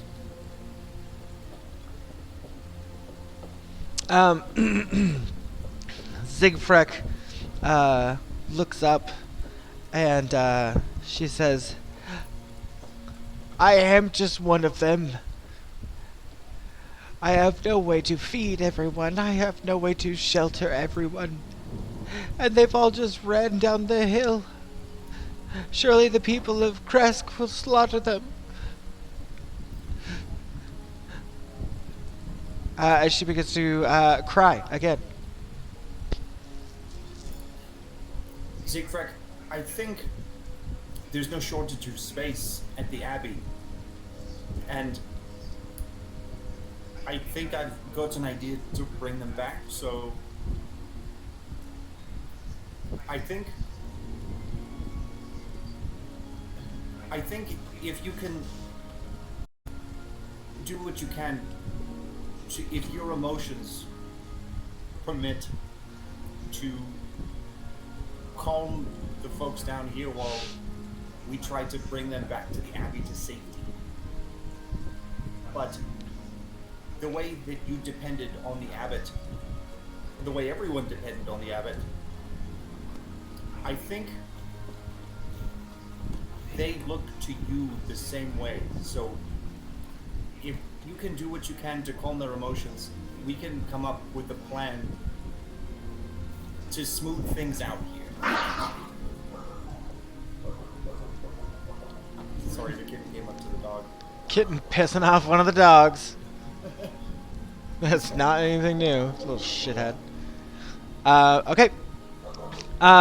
Siegfried stands up, and she kind of... She, at first, very angrily steps forward, and the young mongrel folk in front of her kind of, like, shies away for just a moment, but turns around and kind of puts its back to her and puts himself in between you in a defensive kind of position. And Siegfried kind of looks around, and she looks inside of the gate, and the mongrel folk that are inside have all kind of stopped and looked at her, and Siegfried asks you, cut the lock, cut the tie, cut whatever you've done here. Let them out. I think I can get them to help us. We need to go down and get them to come back up. They know that the abbot's gone.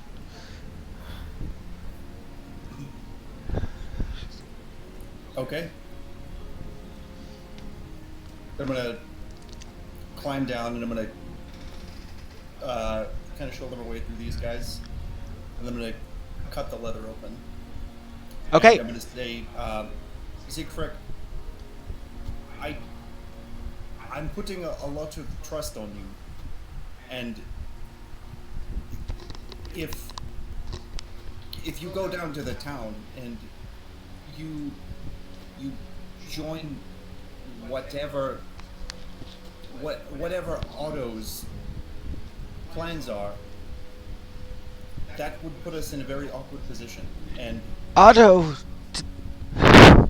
She kind of chokes on her words for a moment. She says, Otto doesn't have thoughts. He's acting completely out of fear. He's supposed to be the big, strong one, but I know him better than that. So many of us are just scared. Heximer, she kind of perks up and just darts her eye all the way across the field, past the mongrel folk dancing in the circle there, and she looks towards your direction. Are you looking over that way? Are you scoping out what's going on? Yeah, I feel the telepathic tugging, so I'm kind of making my way past there. Do these mongrel folk react to my presence at all? They are completely absorbed in this golden idol. They're passing it around, they're looking at it, they're kind of fighting about it. They are completely enthralled with it. What about these ones? Are they still like jam-packed in this entryway? As you approach that way, that's when Bantam is kind of able to cut the leather there, and Siegfried immediately sees you. These mongrel folk here, they're smaller, so kind of the bodies of small monkeys with horrible deformities of rat tails and bird claws, beaks that are broken or not malformed.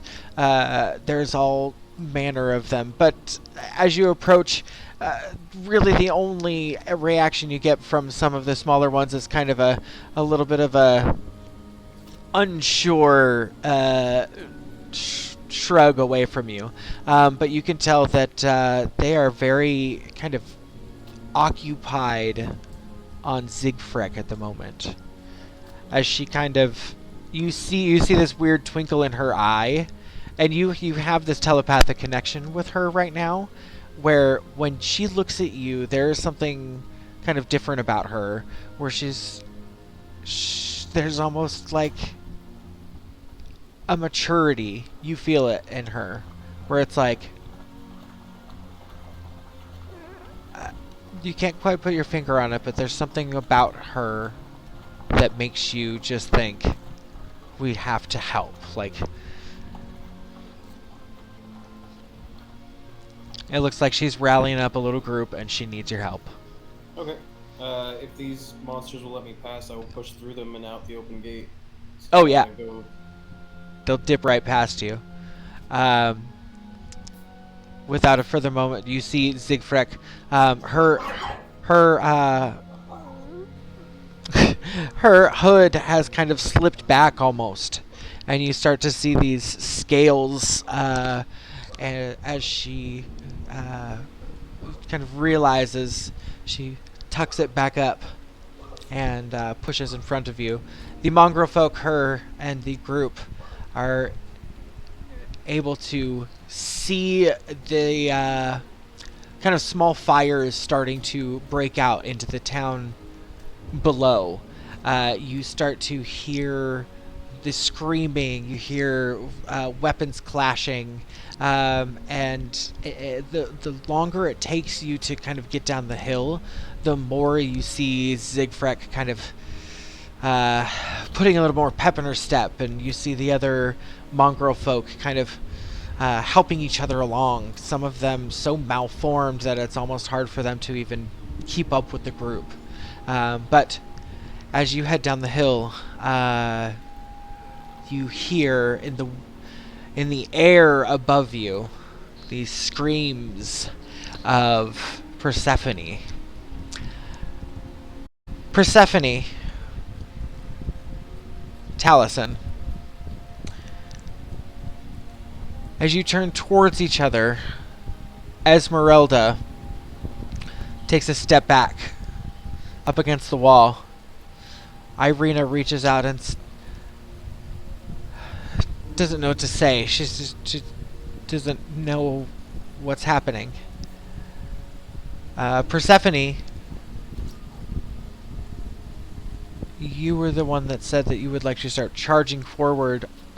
What is your intention here? What are you doing?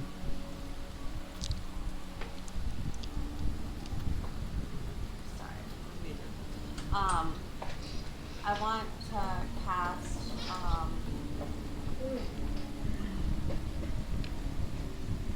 Shield of Faith and go in for an attack.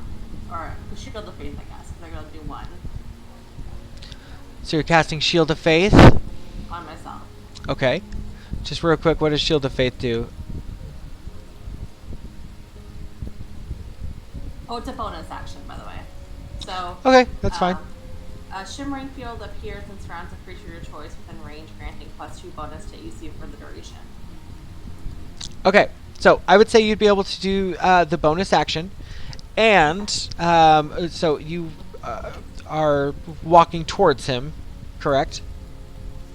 Like, quickly charging. Uh-huh. Is your next attack... Are you going towards an attack, is what I'm saying? Yes. Okay, so I need you both now to roll initiative, because Taliesin, your staff, lets out this horrible screaming sound, and it is your alert pulsating from your staff. Whether or not it's enough to get her to... Okay, so she's running up towards you. You see her cast the spell on herself. Your weapon of warning goes off, just not fast enough. Persephone, flipping around on a dime, turns and bolts towards you. Persephone, you're able to make your movement and finish with your action. Okay. I'm gonna go up and I'm so nervous.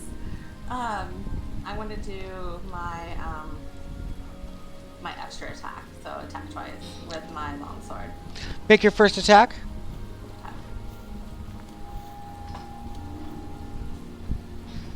Let's see. Yep. Okay. She's moving up to you.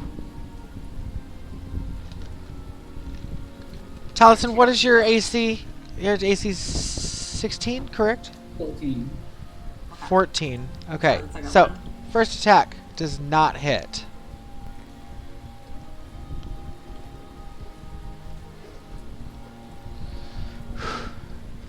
$22. 22 is going to be a hit, correct? Okay. Roll for damage.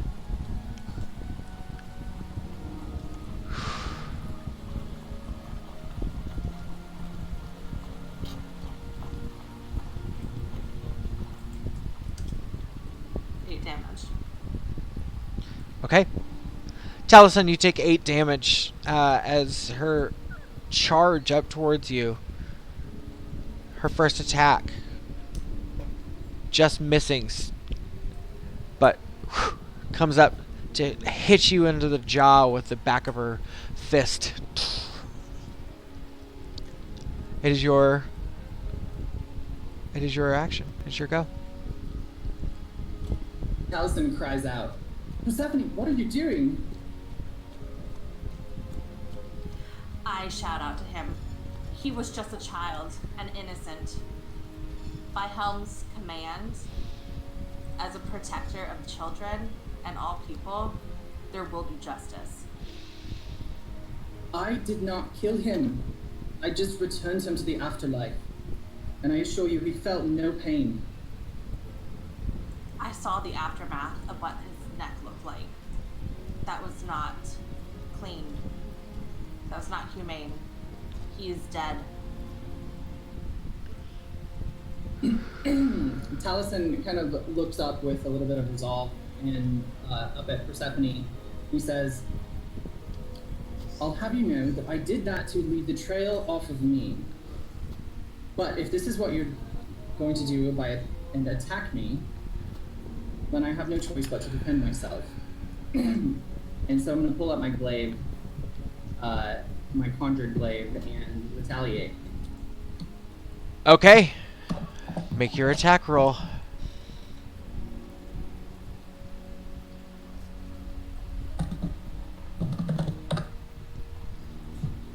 $18. My AC is 21. Okay. And I can make a second attack. So I'll try again. Yes.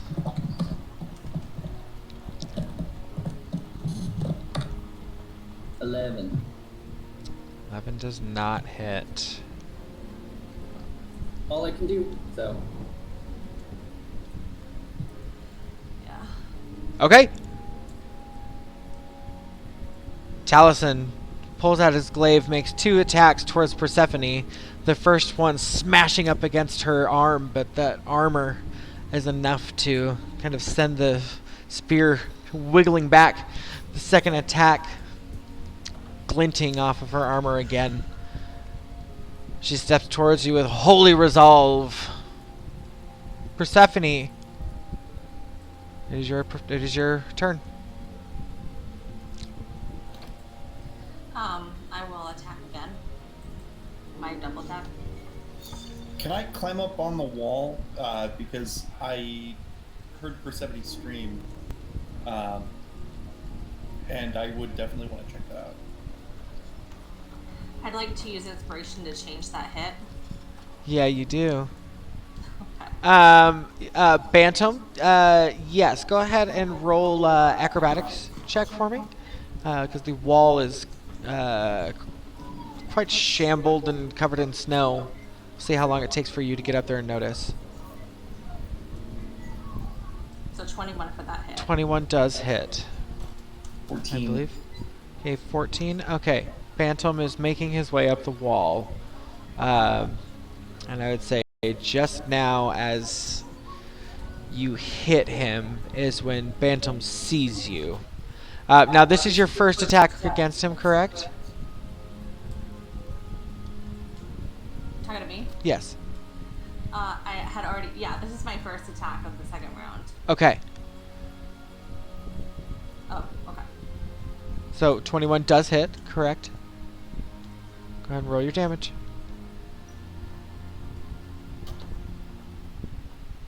Five for the first one. 5 damage, Taliesin.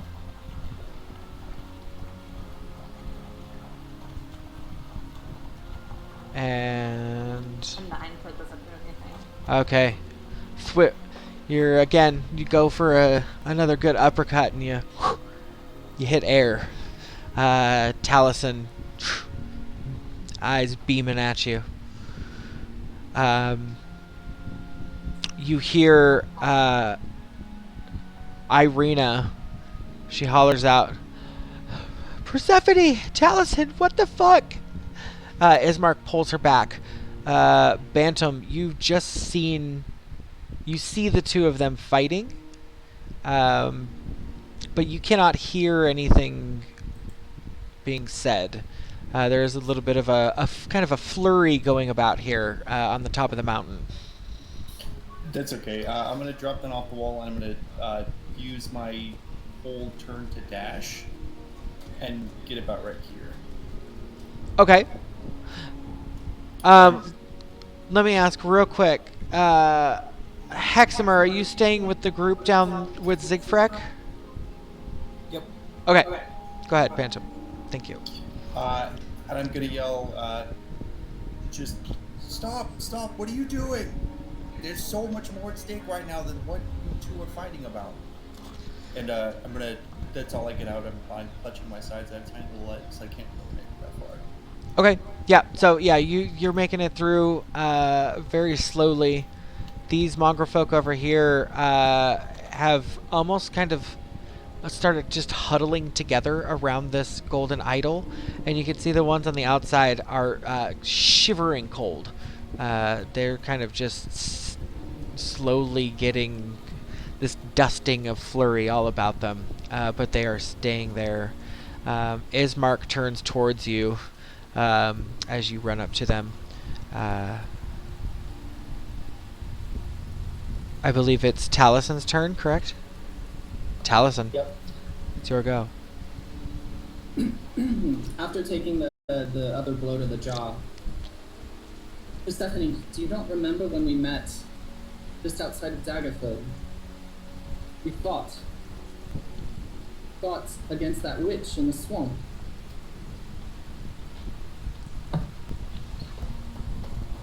Oh, sorry. I thought you were going on.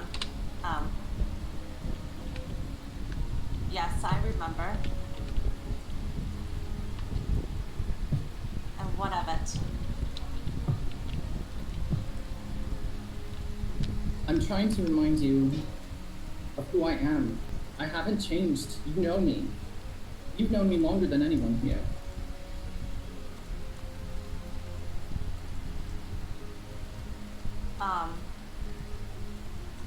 Persephone takes a shuddering breath and says,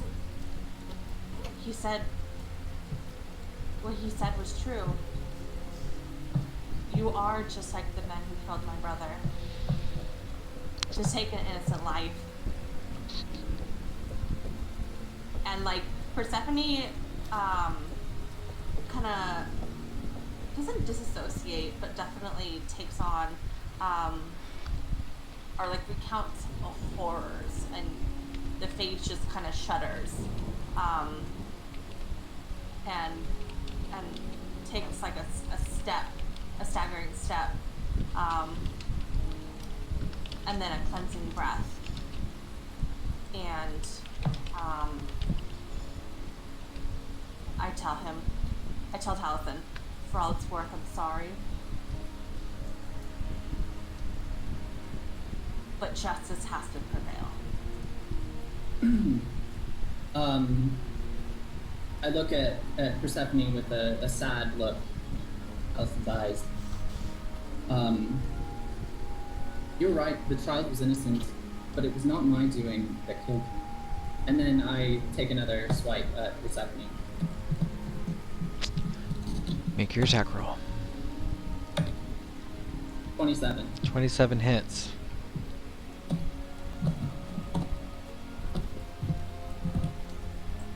Um,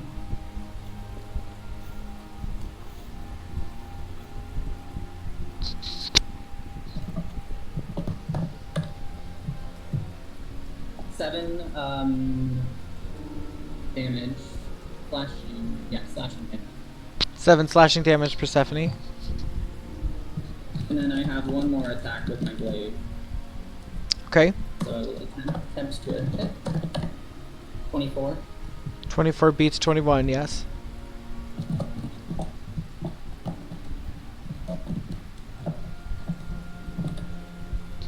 Damage. Wow. Wonderful hit. Oh, you're muted, baby. As a response, I'm going to cast Hellish Rebuke on Taliesin. Yeah, you are. Let me find that.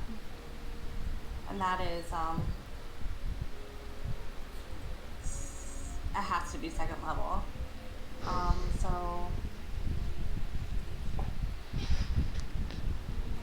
Okay. you have to make a dexterity saving throw of 15. Donald, let me know when I can take another action. Oh, yeah. It'll be in just a moment.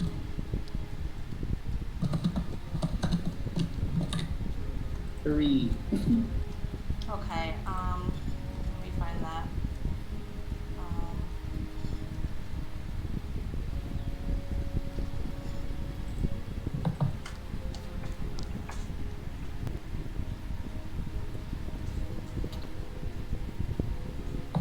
25 fire damage.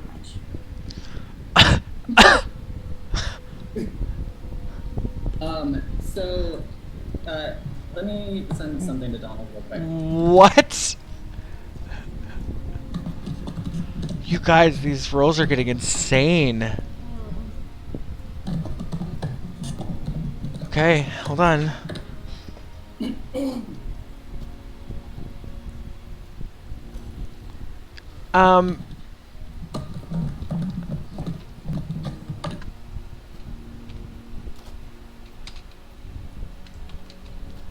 Okay, hold on. Okay. I'm gonna throw this out there. Okay, hold on.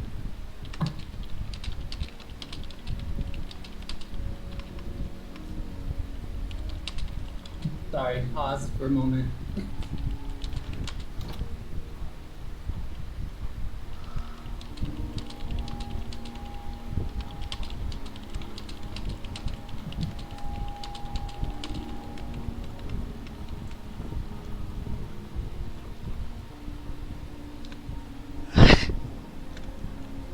I know it's not. I was just thinking about it today, and I have a pretty cool idea if we do it that way. Donald, can you try the sidebar thing real quick? The sidebar thing? Yeah, so I think as the DM, you can click on my portrait and it'll send us into a breakout room that's just us. Let me see. I click on your picture, or wait. I think there's a little icon. I can't see it because I'm not a, yeah. It's the settings remember. button? No. No, I think it's on the person's, video picture. If you click on, like, it might be next to the camera and the microphone buttons. Whisper player.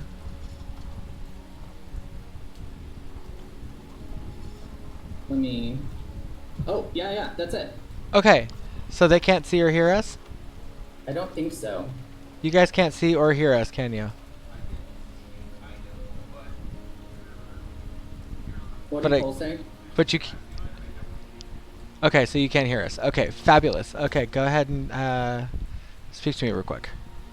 I was going to say, the Hellish Rebuke is going to basically be a very traumatic thing for Taliesin because it's going to remind him of his time in the Abyss.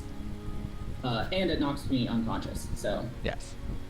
But yes, I think that makes sense. So how did you want to spread it out, I guess? So I want you to, I guess, I was thinking, kind of write it out. I think you might have already even sent it to me. But I want it to be like, we're taking a short rest in like 2 sessions.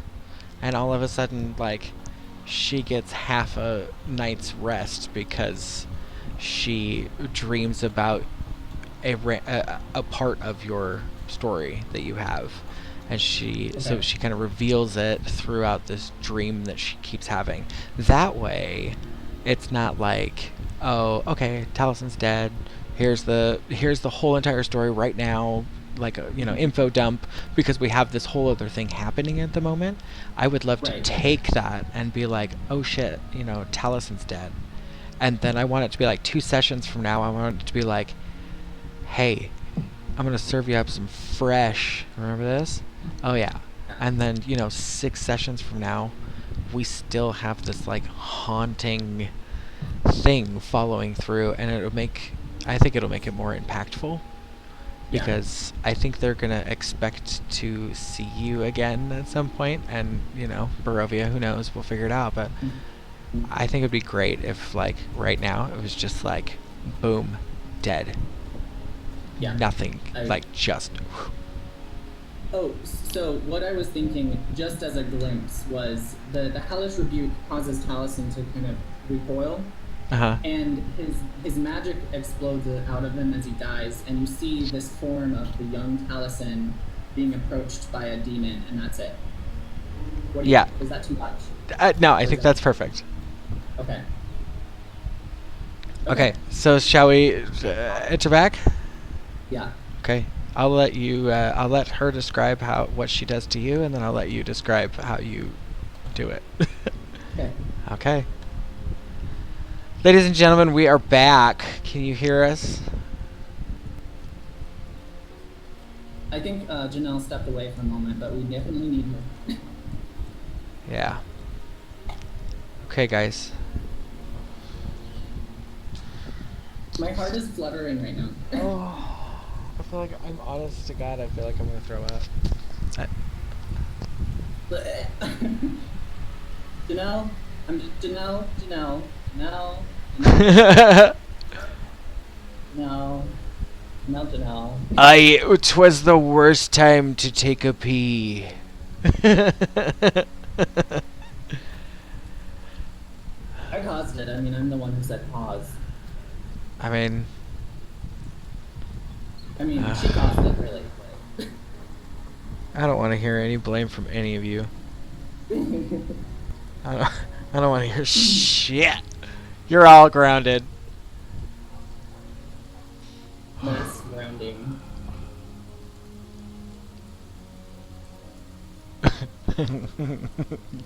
Janelle, where are you? Janelle is...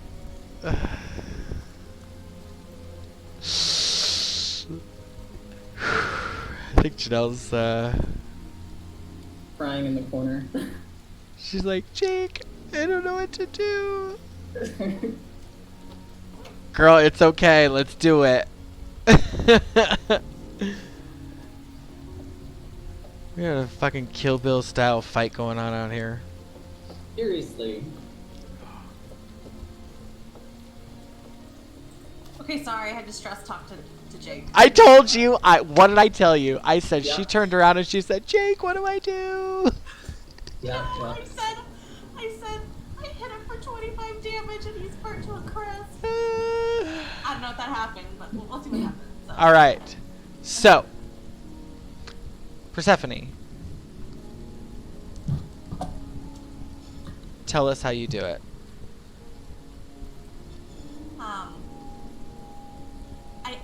I feel like Persephone is going through a really hard time right now, just kind of handling the present with the ideals of the oath she took and the horrors and misdeeds that she had done in the past and seen. So she is very fragile right now. And I feel like, being hit with that damage, she just kind of panicked and fell into that hellish depth that she tries to avoid in being a tiefling, and just kind of rested in those pools and just lashed out.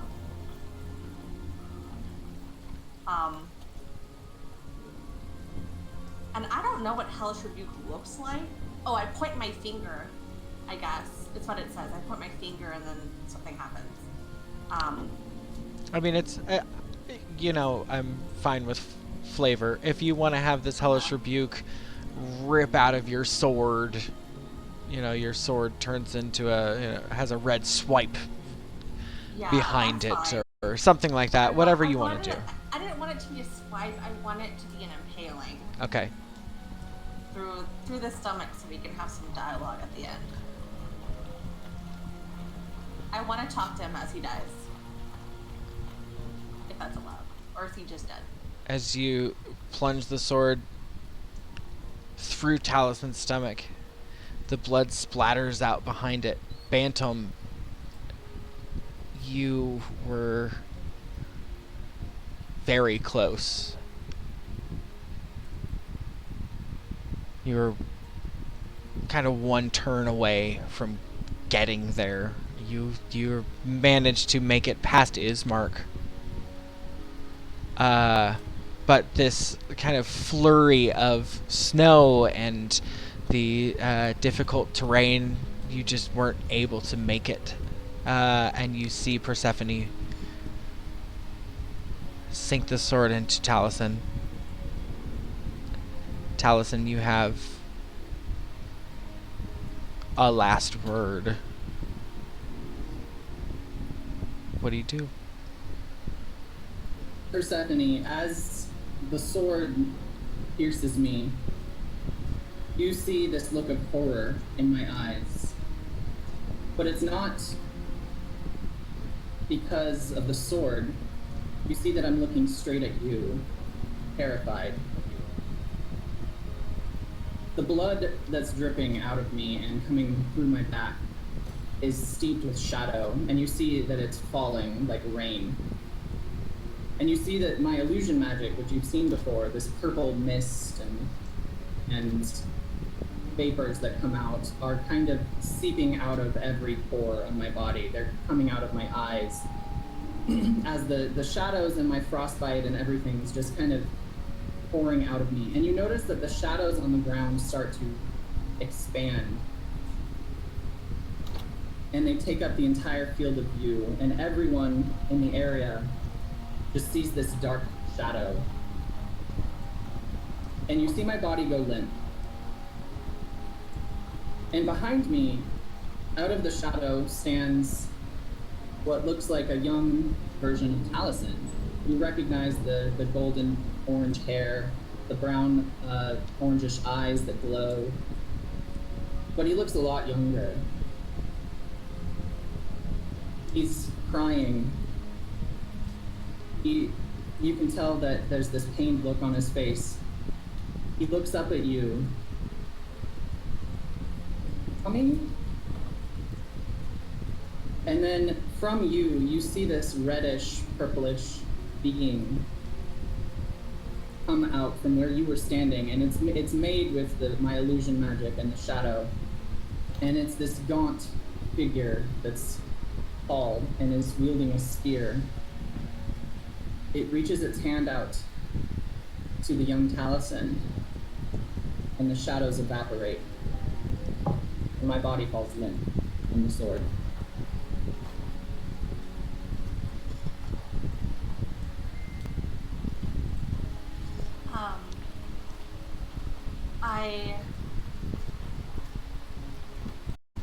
I grab Taliesin as he starts to slump down, and I lay him down gently. It's so sad.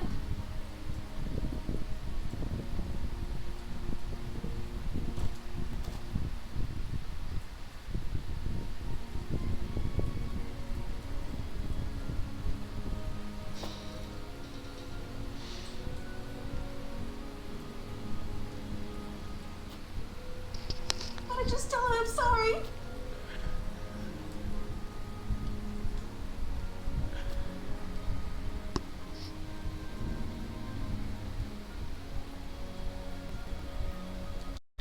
Irina's gonna come up and put her arm around Persephone and kind of pull her away.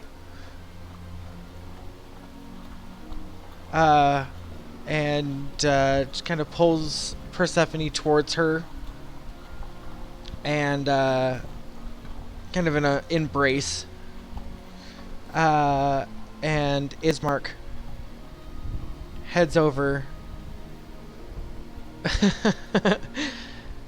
Ismark heads over next to Taliesin. Bantam, what are you doing right now?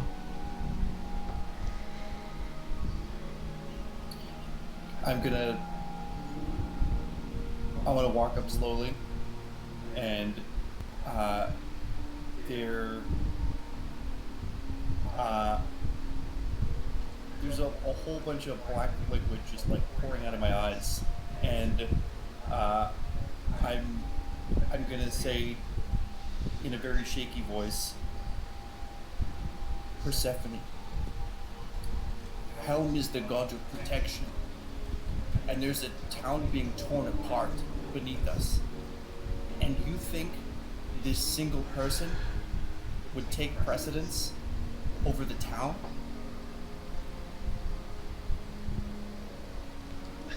Taliesin was my best friend. And the only person I could trust.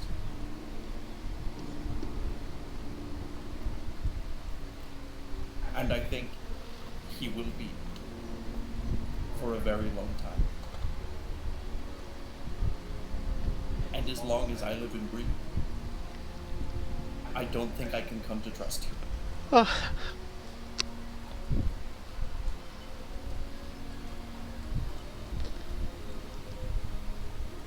What you've done is misguided. I'm gonna pick up her holy symbol, I'm gonna chuck it off the cliff. Esmeralda's gonna come over to Bantam here and be like, alright. Don't kick her while she's down. She's gonna kind of try to pull you over just for a moment.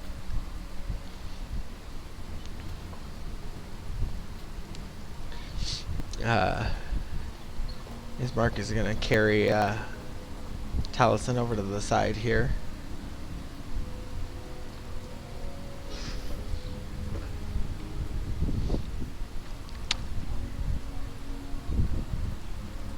We're gonna take just a minute for everybody here. We're gonna talk to Heximer. Are you still there? What's going on? Okay, so Heximer, as you, we're gonna switch you guys over real quick. Okay, we're gonna give you all a breather. Give Janelle a second. Give me a second. For a light-hearted Heximer solo adventure.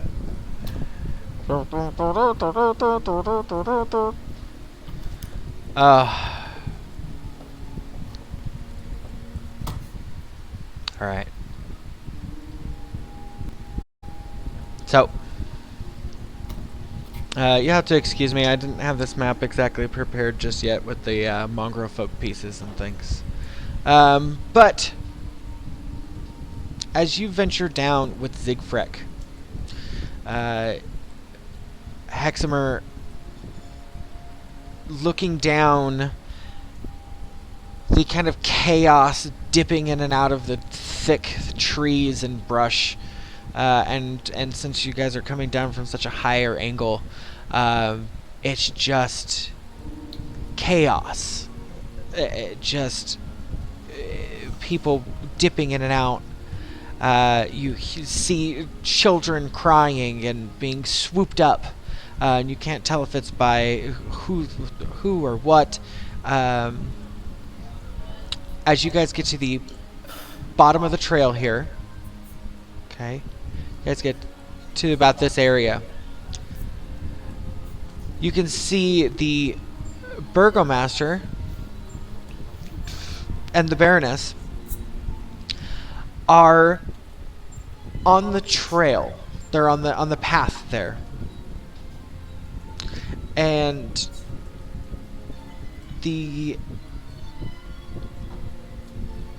just behind them.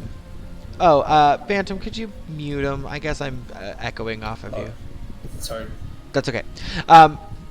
Behind the Burgomaster and the Baroness, weapons drawn, you see that there are children behind them, huddled up.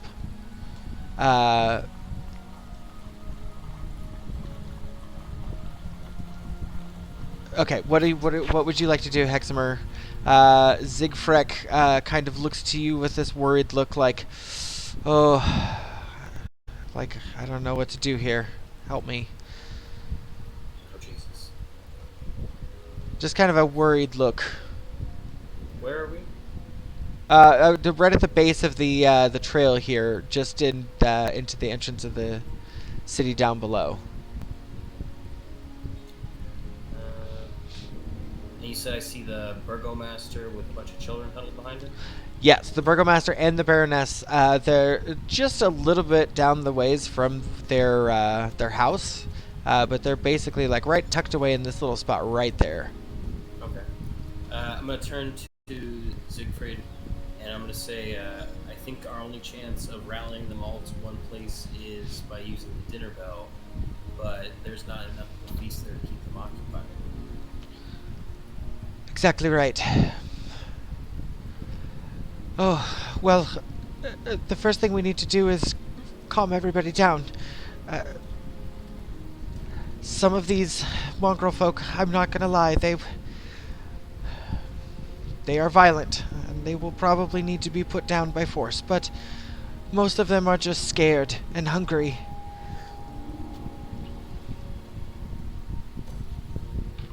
With you guys as well, around you has kind of rallied probably about 6 mongrel folk with you, and behind the Baron and the Baroness you see there's probably about 6 kids, and 2 of the children are mongrel folk.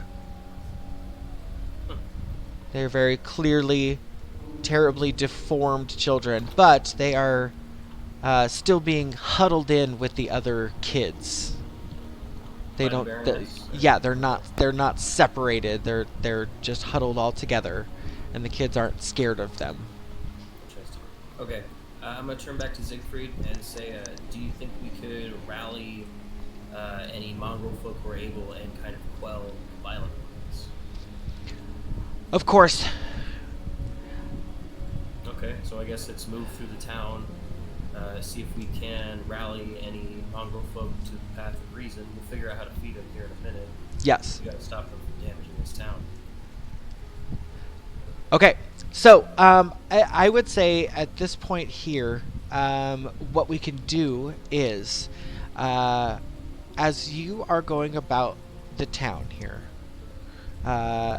when you get to the central point here, there are already a good handful of mongrel folk.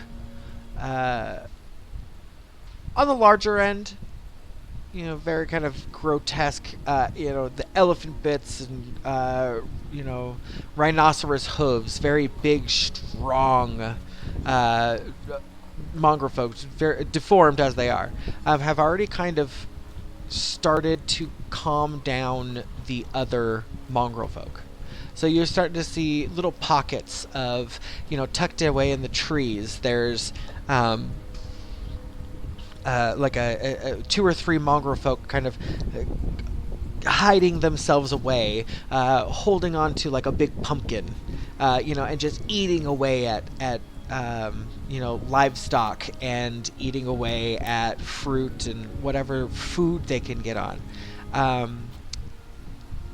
It doesn't take you guys very long to start noticing that they don't seem to be going after people, for the most part. But as you kind of make your way just down this way here, you do run across a kind of roving band of evil mongrel folk. One of them has kind of the face of a mole, just the awful little front bits, and claws like a like a panther, and the just built scary guy. You find two of them blocking your way, you and Siegfried. She looks very confident all of a sudden in being able to take them on. Would you like to do a quick combat with them? Yeah. Can I try and roll an intimidation check on him? Sure, absolutely. Sounds like a great idea.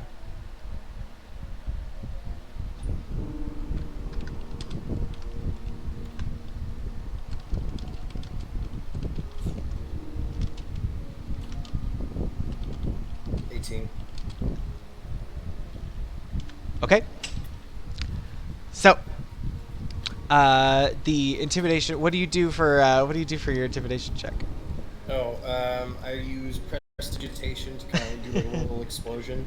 I go, hey, just because the Dave is dead doesn't mean you get to fuck around. Like, get back with the others and start causing a fuss. Stop causing a fuss is what I mean. Okay. Yeah. So the one on the left, it kind of looks almost like a jackal. Almost like a jackal, where its head is mostly long ears, and it's a very gangly body, and it's got scales on its stomach, and just awful looking thing. It almost immediately it kind of ducks into the trees, and you see it kind of start heading back towards the Abbey area. The other one charges forward towards Siegfried. Siegfried just lifts up her hands in a defensive position, or so you think. The guy lifts off of the ground in a way where her arms come together, and she just and the mongrel folk slams into the ground, and it jumps up, its jaw kind of hanging off, whimpers as it dips away.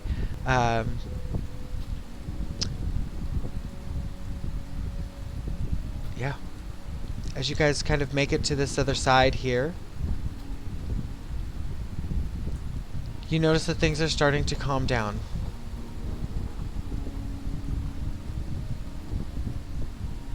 All around you, it seems the mongrel folk have either started to run back up the mountain here, or they're huddled away in dark little corners.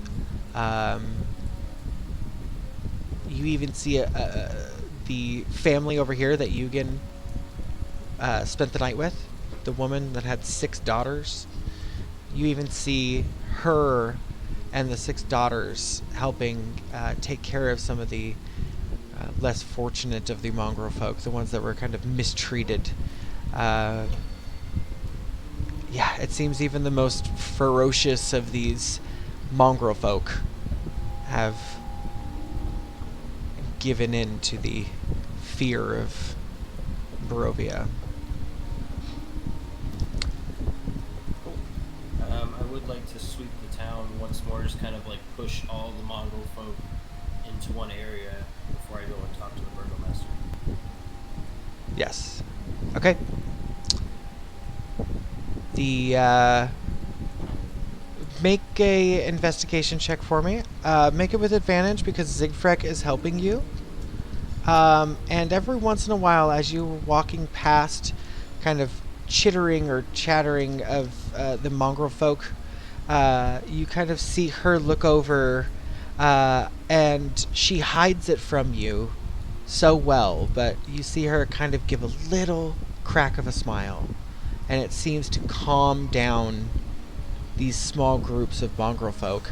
The kind of flurry has turned into kind of a light rain, and the town has certainly started to become quiet. By the time you get back to the burgomaster's area, the kind of adults of the town have gathered. and some of the more capable mongrel folk, including Otto and Siegfried, stay off to the sides for the most part, but you can see that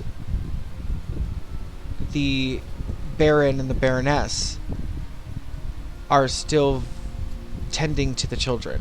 And there's more children over there now. And it kind of makes everybody pause for a moment.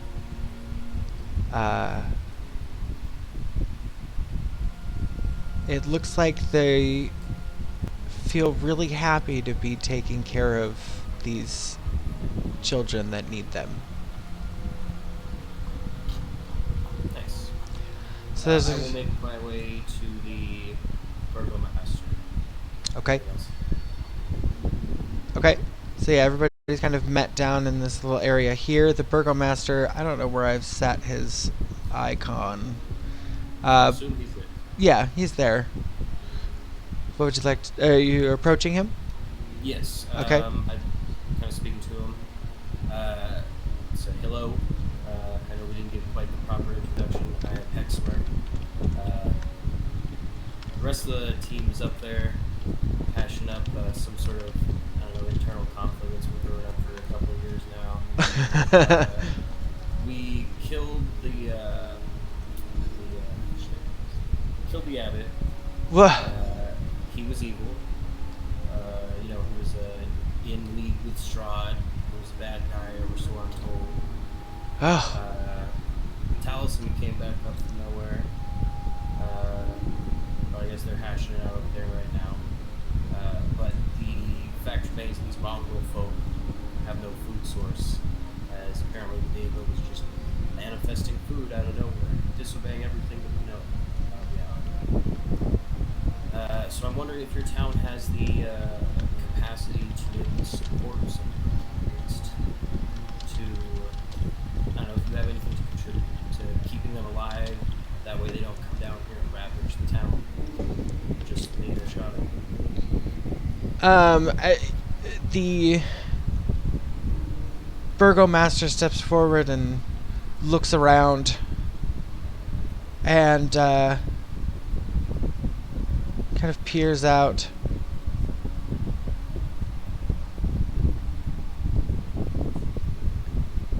He turns and looks at his wife, and the wife takes a moment as she kind of just stares down at the kids, just waiting for a reply. If it helps, any outliers, anyone that causes trouble, will be quickly dealt with by either Siegfried or myself. The Burgomaster steps forward and says,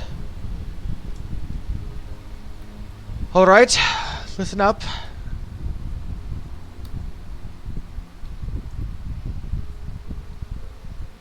I think today has been quite the surprise for all of us. You creatures, excuse me, you men and women have been trapped up in that abbey by a man that we all trusted. I do believe his magic and his intentions were pure. I do believe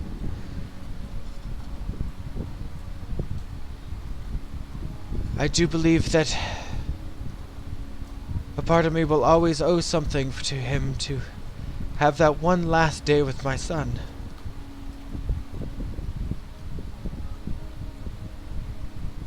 Though he was taken, again, quite carelessly,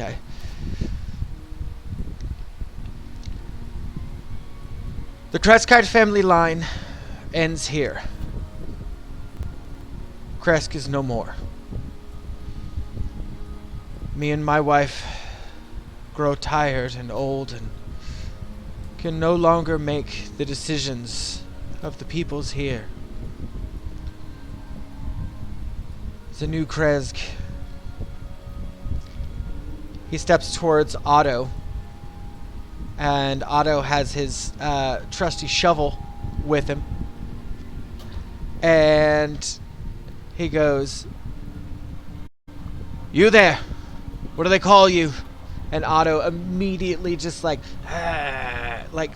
just goes on the defensive. Like, he's never been approached with this kind of, I guess you could call it, respect. And Otto kind of,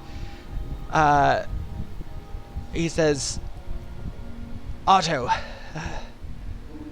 Bellevue, all of us are family Bellevue." And the Baron says, "All right. We do things for ourselves around here. No more cages, but no more whining for food. No more crying for scraps. You will all earn your keep, and we will see what we can do about fixing up the Abbey to be more suitable for all of us. It'll be a project to bring us all together." The Baron turns to Heximer and says, "Your friends up at the Abbey, gather them as soon as you can." Siegfried walks over and you see her talking to the Baroness. Just whispers.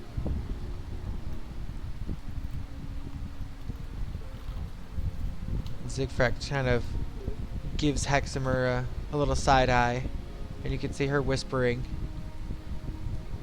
And the Baroness stands and kind of goes and whispers in the Baron's ear, and she says, "Yes.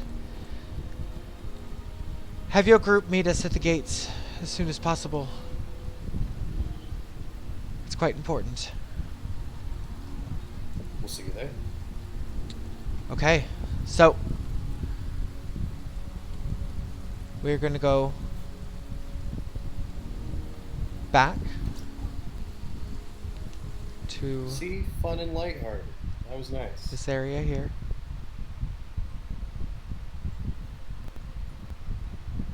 Alright. Ismark has pulled Taliesin to the side.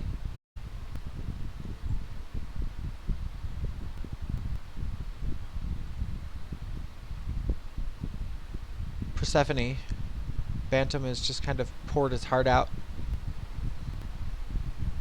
about what's happened here.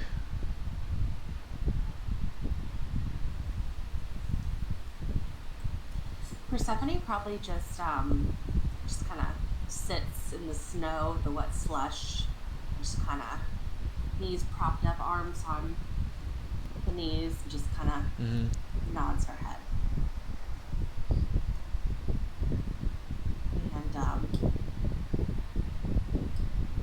And she looks up and takes a shuddery, cleansing breath and gets up.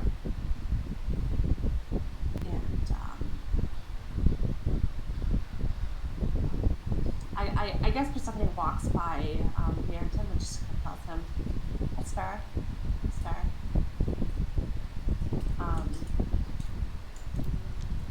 And just walks towards, I believe what the gates are over here. Yeah.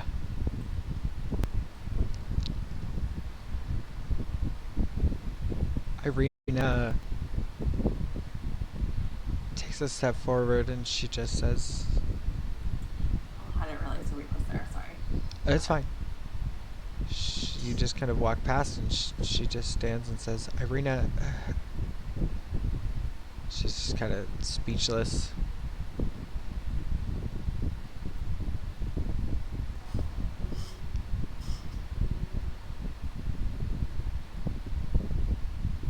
She's going to turn and head back over to her brother's side here, over next to Taliesin.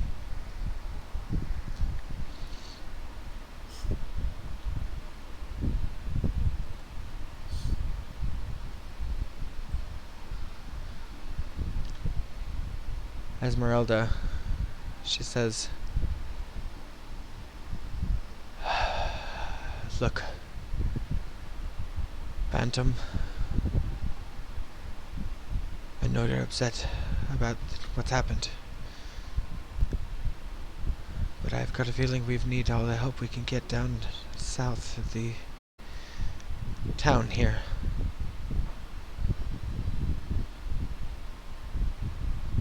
Whew." She just kind of starts to walk away. It's just kind of quite heavy.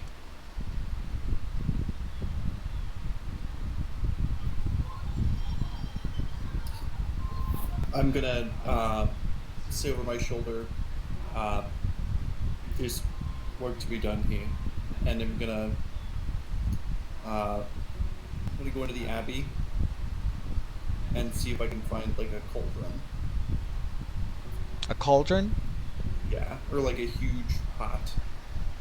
Yeah, there would be one right inside here, in the hearth downstairs.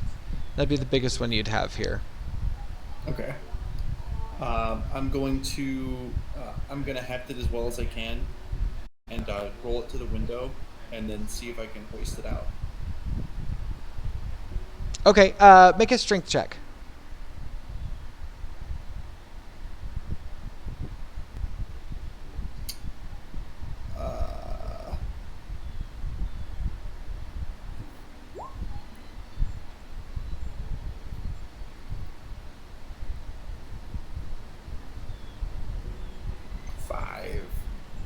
Strong 5. You start to pull the cauldron off of the area, and it thuds against the ground. And you begin to try to pull it away, and you start to kind of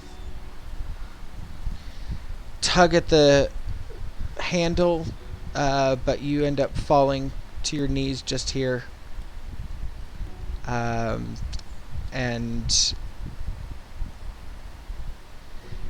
you're crying to the point where you can't quite muster up your full strength to pull this.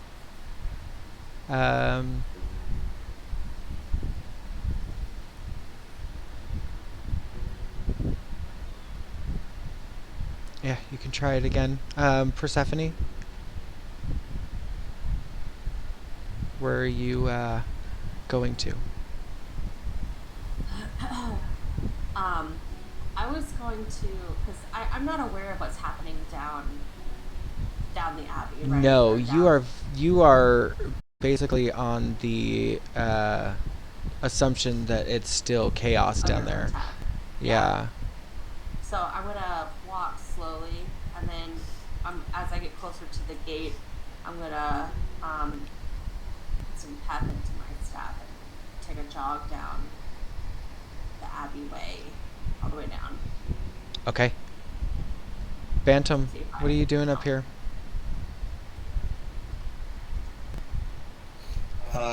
I'm going to struggle with the cauldron for another second, and then I'm just gonna sink back to my knees and cry some more. Okay. What are you trying to do with the cauldron? I'm trying to get it outside. Basically, I just want to make a big stew out of monster parts and the vegetables from the garden, and build a fire for the Mongol folk here. Oh, I see. Okay. Yeah, so it doesn't seem like you're going to be able to get the pot out the window. Just, you know, it's big and you aren't, unfortunately. Yeah, as you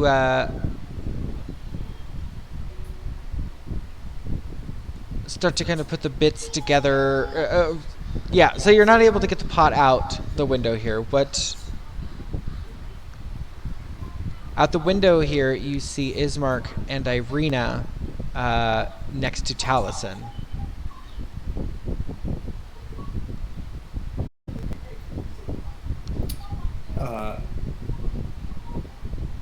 I'm going to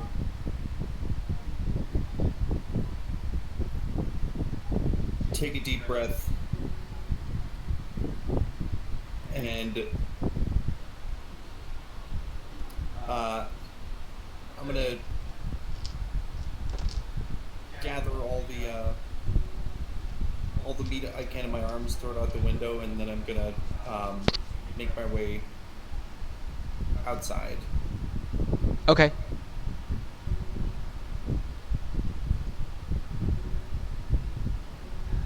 Okay, so you make your way out there. As you make it out to this gate here, you see Irina on her horse, Taliesin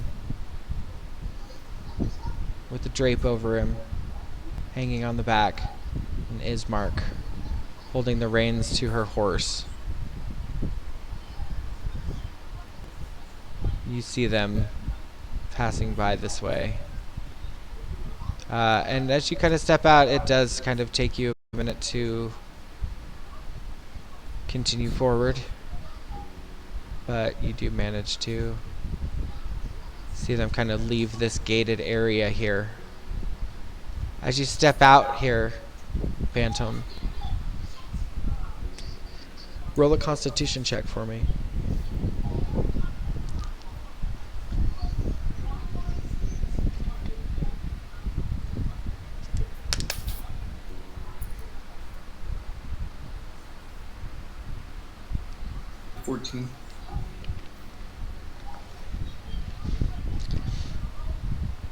Stepping out here and seeing that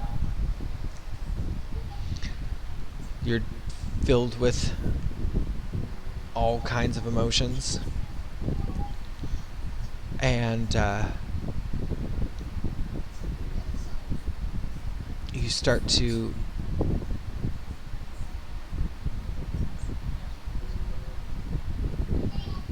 kind of shake it off enough to be able to kind of get your wits about you.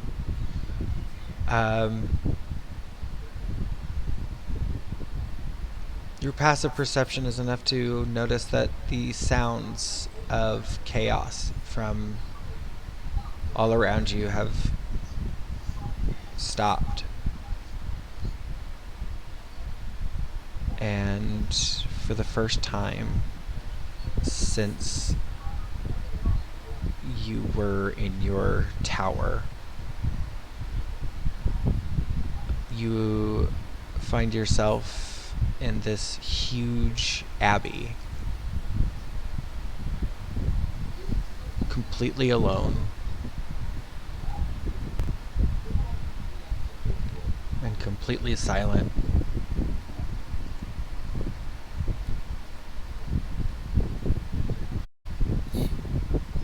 I'm gonna raise the shaky finger and point it to the drape on the back of the horse, and I'm gonna cast message, and I'm gonna whisper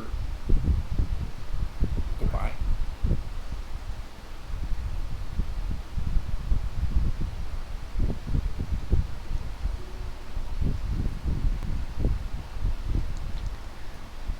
Alright. And I'm gonna go back to the kitchen, and I'm going to gather all the food stuff I can and just keep chucking it out the window. Okay. Yeah, as you continue to chuck food out the window here, some of these mongrel folk here outside with the idol run over and start to kind of distribute it amongst each other.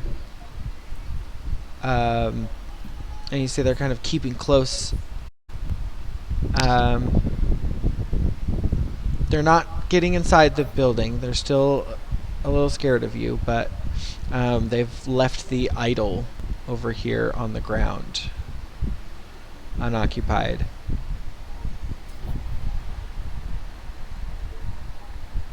They haven't eaten all the food. It's just a little bit. They're not very big. Yeah. Can I roll? Can I try to roll the cauldron out just the door here? Yeah. I figured that'll be easier than having to hoist it. Right. Yeah, I would say with enough. Basically, what we'll do here is we'll take a 10. So it means, you're here. There's not really a time constraint necessarily. Eventually, you're able to get the cauldron where you want it to go. Okay. A little bit of time. Can I also roll a perception check to see if I can see like the drag marks from when Yoogan drugged the meat monster out of the door?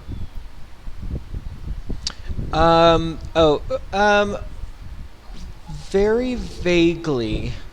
There has been a lot. I mean, the dragging seems to have been towards this door here.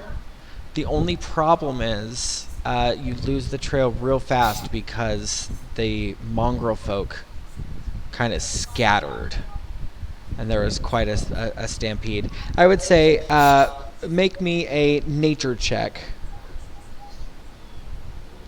and we'll see if there's anything there. So you're kind of looking for Yoogan, is what you mean? I'm really just looking for the body.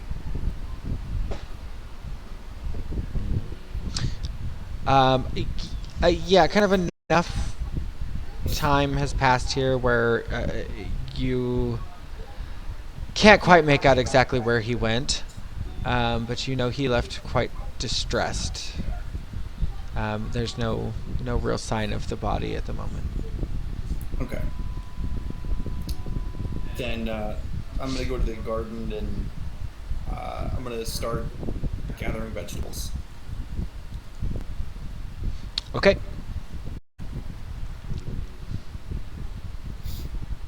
I'm kind of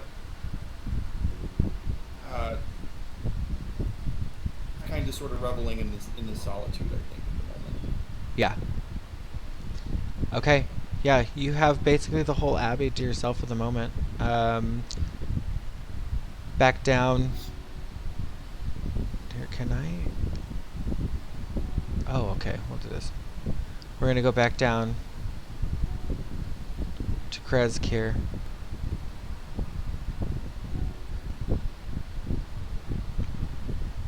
Heximer, as you have met with the burgomaster in this area here, almost on cue, Persephone, you have made it down to the side of the mountain here, weapon drawn kind of in the defensive position, not quite knowing exactly what's going on, but your passive perception immediately kind of turns you to, it doesn't seem like a war zone down here, but you do make it down before anybody else, so you have a moment. Do I see her before she makes her way down?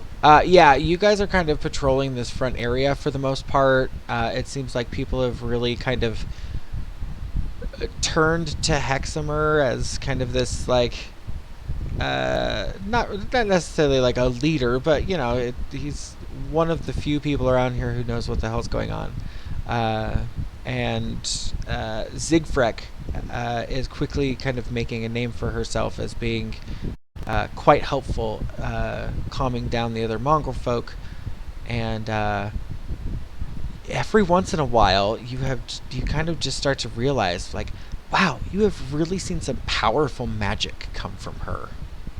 Like, not a lot of the other mongrel folk seem to have a lot of magic, but she really seems to have something in her. And Heximer, you definitely pick up on that. You see Persephone heading down the hill there. Okay, I kind of break away. I signal for the rest to kind of stay back for a second, and I meet her kind of halfway so that nobody can hear us. Okay. And I just kind of ask her, like, is it done? Yeah, Persephone has a very flat affect, just kind of almost, almost kind of despondent, kind of like going through the motions after having just happened. And I'm like, yeah, he has been returned. Can't have been easy, but you did good work. So there's that for you. It's probably no solace because just killed your friend. But it is all wrapped up down here. So go ahead and put that away. He just kind of gestures broadly to the weapon. And he says, "Yeah, I guess we're kind of putting things together right here and now. They're kind of sorting things out, the Mongoloids and the townsfolk. But I think it might just be okay for this horrible war for just a second." So no one's dead. No one's fighting. I don't think anybody's dead. Minimum, I think there was 0 bloodshed. I don't even think anybody got bruised. Maybe scuffed. But yeah, everything's fine. Persephone is still just kind of flat and affect, just kind of like, okay. Yeah, I didn't have to kill anybody. It was actually pretty nice. Man, bad timing on that joke. Bad timing. Yeah. So Persephone just kind of looks around and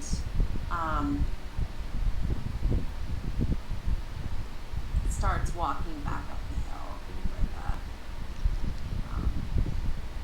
with the intention of attempting to do a burial ceremony.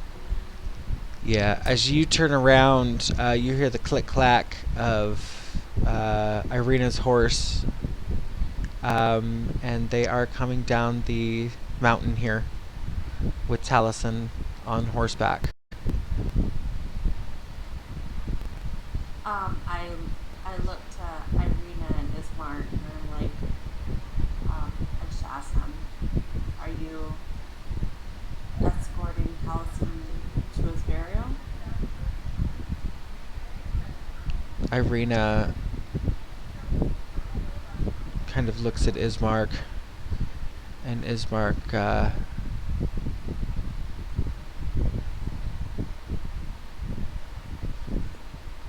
just kind of says, I don't know what the Kreskite rituals of burial are, or even if he's allowed to be buried here. I don't think we've thought about that. Burn him.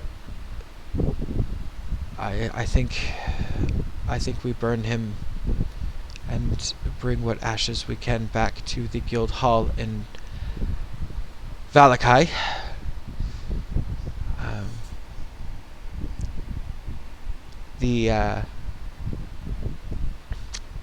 Ismark turns towards Persephone and says,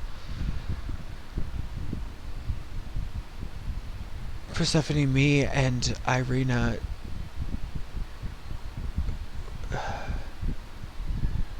we are shaken by what has happened, but we are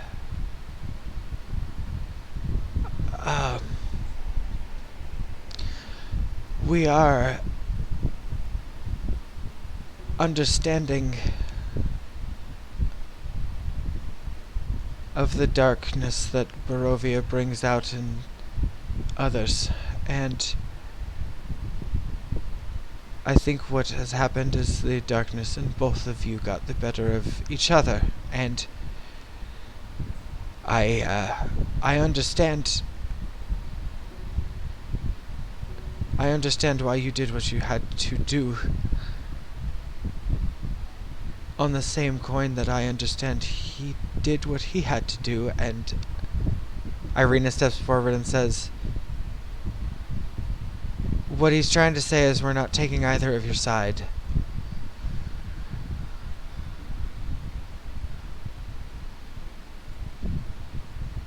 This has been a dark day for all of us.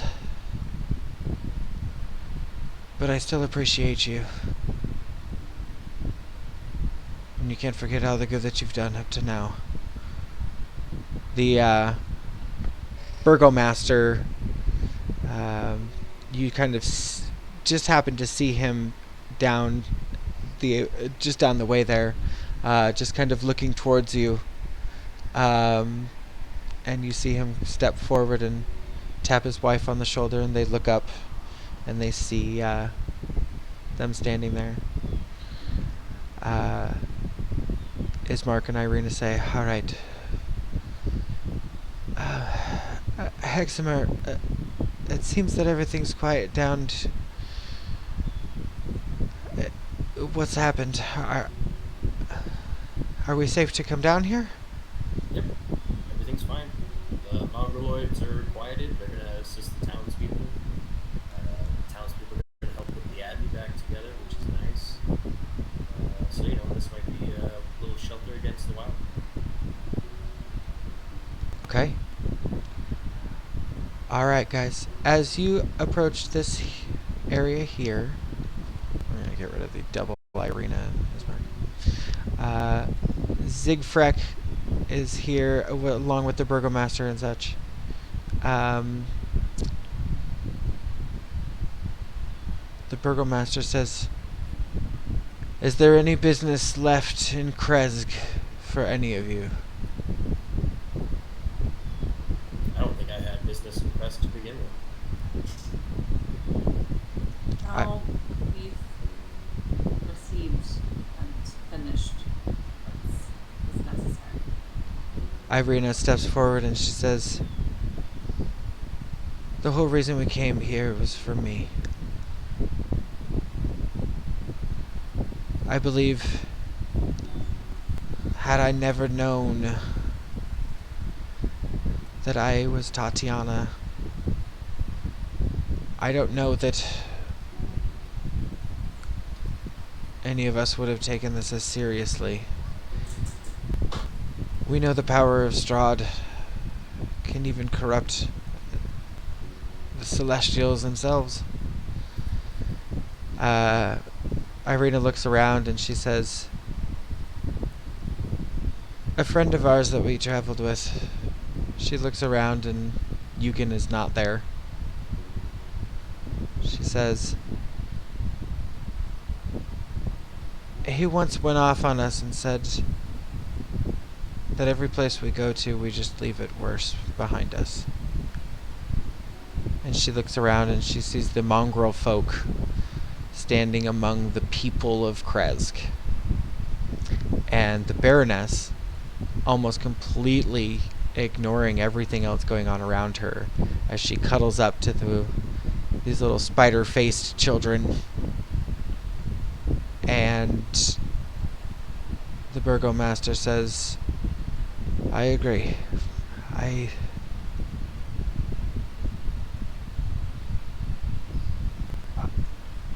I've lived through the pain of losing my son twice, but I think it's time for Kresk to truly disappear." Zigfrek steps forward and asks you all if you would join me outside of the gate. I have only one last thing to do.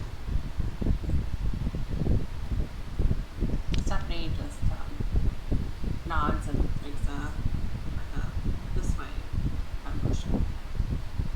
Yep. You before me. It's kind of thing. Okay. Alright, so we're just gonna back up here. I'm just gonna tell you all what happens here. As you approach the gate, many people have gathered around to watch the exit of the heroes that have come through and, I guess in a way, saved these horribly misunderstood mongrel folk from a life of imprisonment and came across one of the most powerful beings And you've seen his beautifully restorative powers met with his infallible mental madness brought on by Strahd himself. You've seen the fall of a family line, the Kresk. And now a renewed purpose in these two parents who have lost everything. As you all leave the gates of Kresk, Zigfrek is the only one who follows outside of the gates. She meets you all the way down. Irina, the horse, Taliesin, laid behind her. Bantam and Heximer. You turn as Zigfrek Bellevue says, "It's time for us to go home now. Thank you. And I'm so sorry. We all lost people that we loved." And she kind of turns and looks up towards the Abbey. And you see her walk inside the gate. And you see her wave her arms.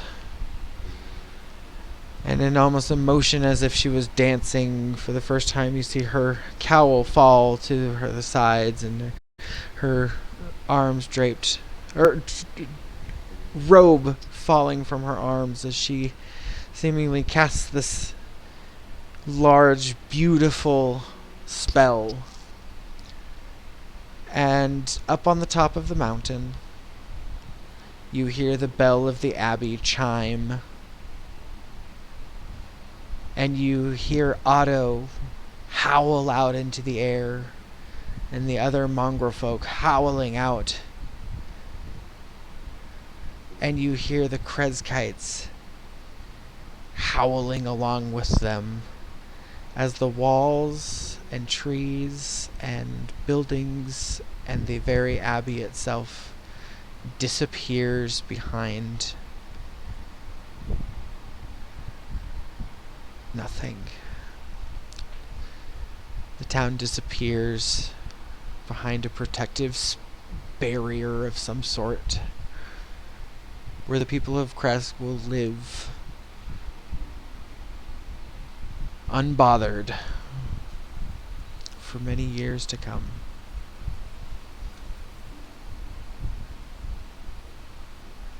I'm going to give you guys a minute to talk about what you would like to do. The three of you kind of meet up at this point here, and you have Irina and Ismark kind of set Taliesin down here, and his things are kind of set beside him, and a drape has been placed over his face. And Irina and Ismark step to the side and say,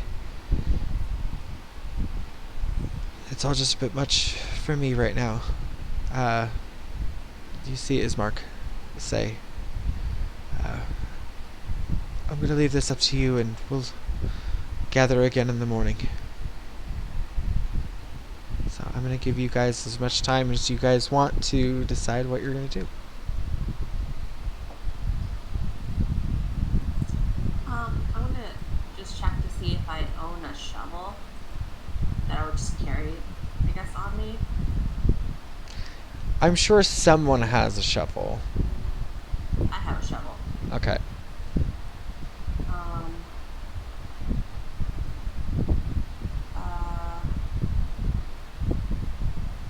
I guess it's not like there's people coming by. I guess we could do this close to the road. Yeah, it's peacefully quiet. Okay. I thought we were gonna burn them and spray the ashes back. Oh, yeah, that's right. Okay, I actually don't need a shovel, you're right. I go and start collecting the driest lumber I could find. Okay, Heximer or Bantam, either one of you. What are you doing at the moment? Meditating.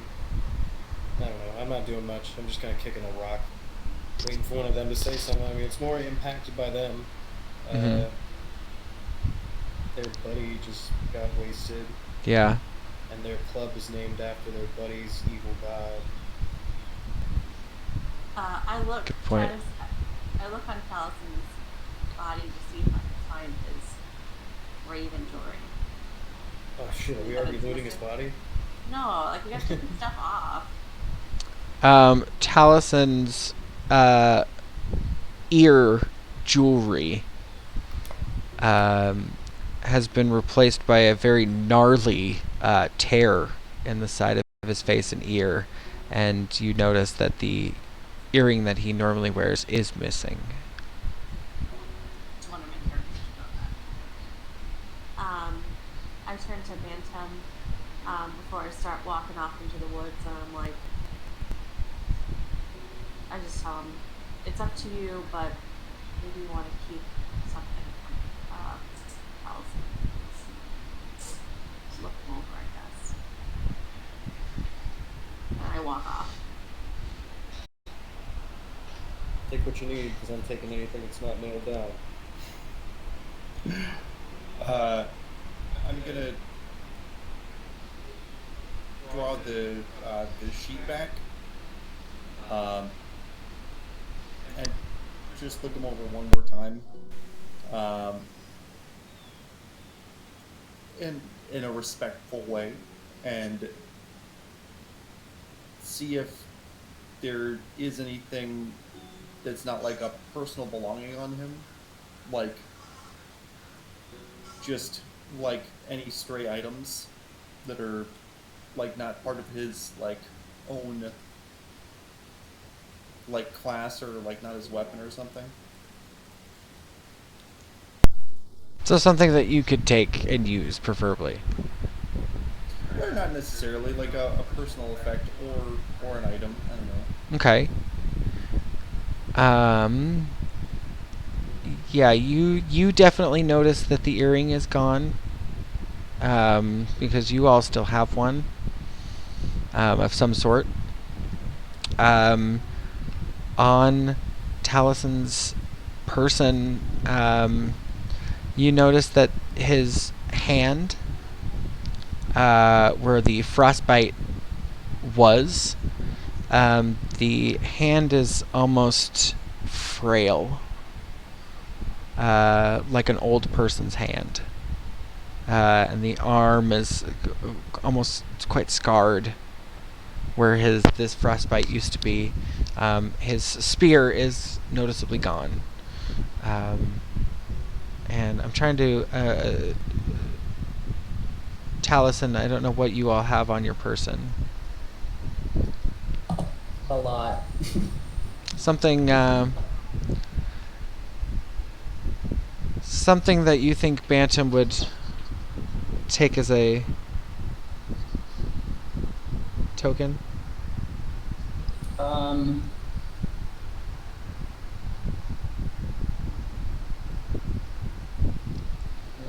Let's see.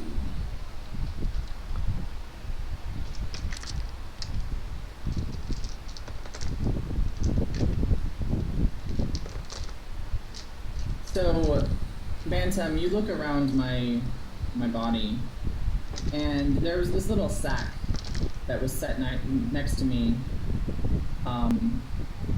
You saw Irina place it there, and you weren't really sure what was in it, but if you'd like to take a look in that sack, it just kind of stood out to you.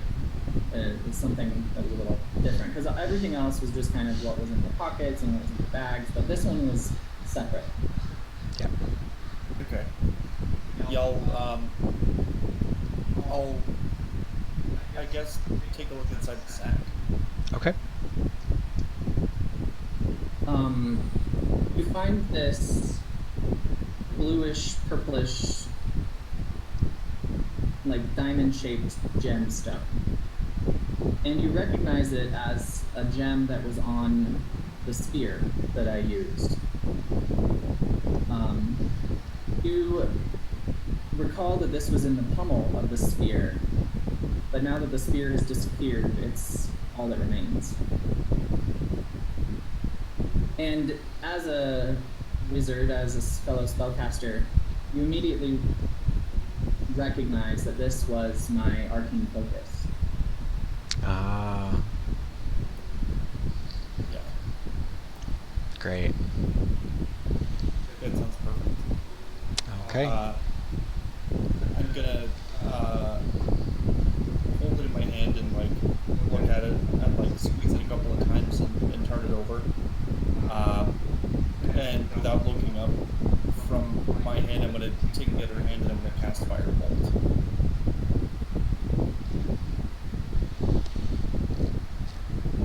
Whew, okay. So you guys have set him up for burning the body, correct? Yeah, I just And throw stuff on there. okay, so the rest of his belongings and things you're able to set aside, but the clothes that he's wearing and him sit upon a quickly made funeral pyre, if you will, and Bantam finds his focus, and as you cast Firebolt to start a fire into the brush, you remember so vividly this kind of random memory. This often happens when you like experience sudden loss. You have these vivid, almost out of body moments. And you remember that time at the vineyard when Taliesin was throwing out bonfires, creating bonfires all along the side of the vineyard, and it was how you guys made it in. And as you go to cast Firebolt, you cast Create Bonfire instead. And it sparkles with a little bit of an eldritch purple to it. It crackles just like his Taliesin's Eldritch Blast once did. When it would streak across the sky, it let out that very distinct and this Create Bonfire is just flavored with a little bit of Taliesin's magic, and that is a cantrip that you can now cast. Create Bonfire. And Persephone, as you watch the fire start to engulf the body of Taliesin, your holy symbol feels warm in your hand. Have it more. Oh, he threw it off the side of the thing. Yeah. Right. Yeah. For flavor, you could say she searched for it and found it. I'm a little guy. I got little things on it. They can't. Well, He I mean, can't Persephone, trip up, it he catapults it off the side. I mean, it's a good question. I mean, would you have tried to go and find it after he threw it off? Or would you have left it? I mean, It's up to you. I can't cast magic without a holy symbol. I threw it over the wall, sort of towards the road anyway, so she might have just found it on her way back to town. I mean, is that mountainside still there? I mean, all that's pretty gone. But I mean, would Persephone have gone and tried to find it when we were on our way out? Like, or would you have just left it there? That's up to you.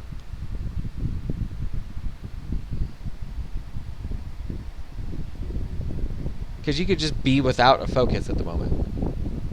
I don't think I can, right? Like, I have to have a focus? Well, you don't. That just means at the moment you can't cast anything. But, yeah, I mean, to be fair, Bantam did throw it over the side. We can... Just say it's gone? For the moment. Okay. For the moment. Maybe that's... So some good character building. Gotta find a Yeah. new focus. Yeah, we're learning that maybe you should go get your focus when the wizard catapulted off of a cliff. Okay. The night starts to come around, and the fire is dying down. Ismark and Irina have joined your side.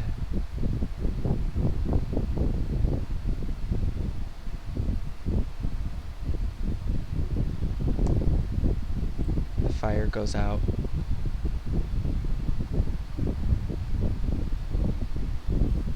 The night air is cold, but everyone just kind of sits for a moment in silence. No one wanting to be the first one to speak.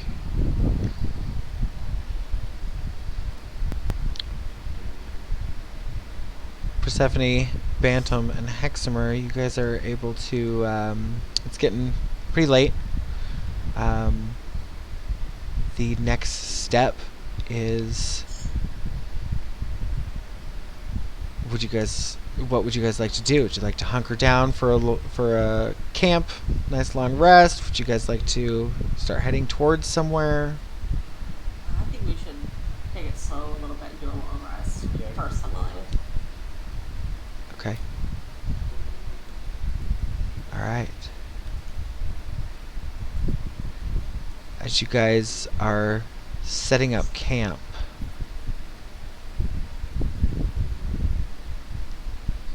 you look down, and everyone roll a perception check for me.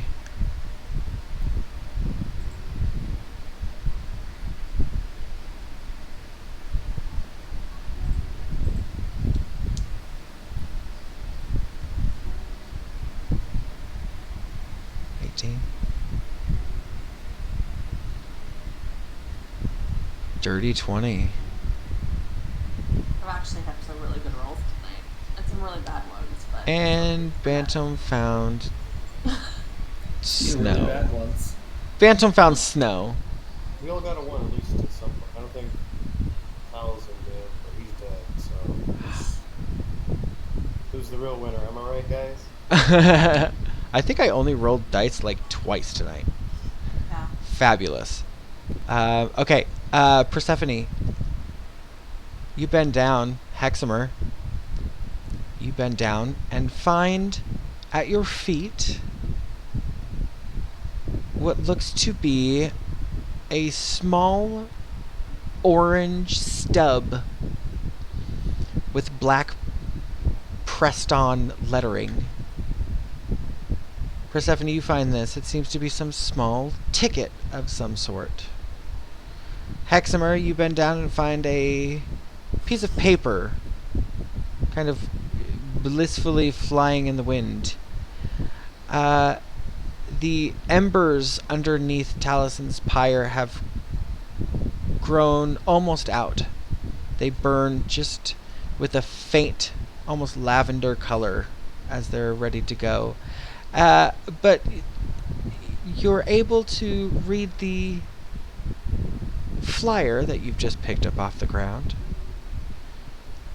And it seems Ismark and Irina have also found things on the ground. Ismark walks up to you and turns the paper around and says, "Huh. It seems there's some kind of carnival coming through." And that is where we were going to stop for tonight. Fuck, I won't so much that we need to talk about. I know. I know. Seems too joyous for Barovia. It's gonna be Well. demented. Like a gothic carnival, like some American Horror Story shit. Ooh. That would be fun. Everybody okay? Yeah. We just survived our first character death. The And it first, wasn't even you. and it was by another player. Does stuff like Oh. this happen a lot in D&D? I was gonna say we had our first like critical role moment tonight. I feel like Yeah. That's good. Wow. Wow! I don't feel like. I feel like this is what D&D is all about, and this like this. None of it was out of character. Like, you know, the characters fighting and one character killing the other. Like, other people might complain about that when it happens in a campaign, but like this all made sense. This is what it was building to. This is what had to happen. So it fit. Yeah.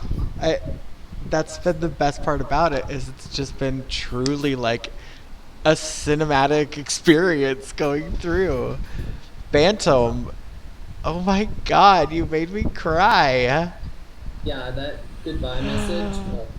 Oh, you made me cry twice. I forgot about that one.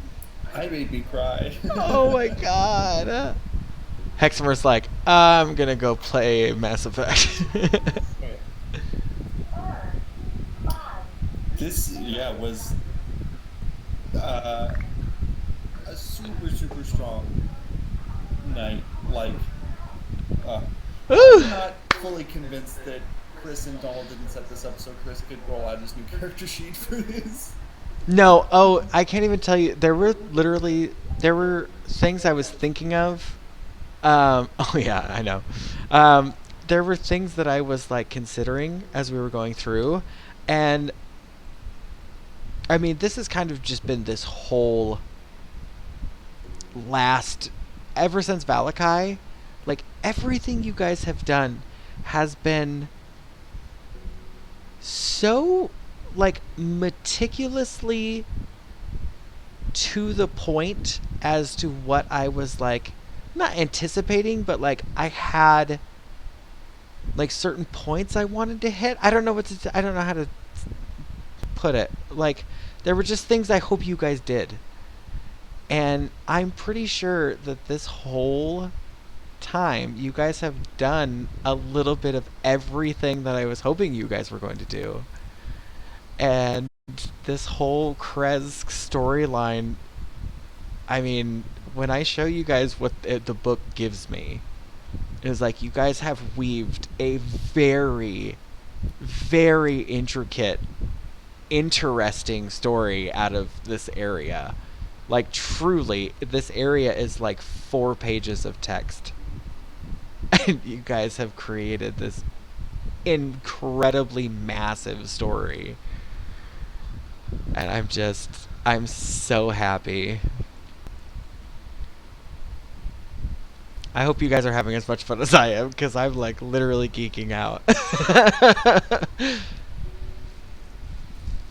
This is why I couldn't wait for like however many months it's been now since we started Kresk, because this has been building for so long in my stomach, and I know. this was not planned. This was not planned. I did not know what the outcome of tonight was going to be. I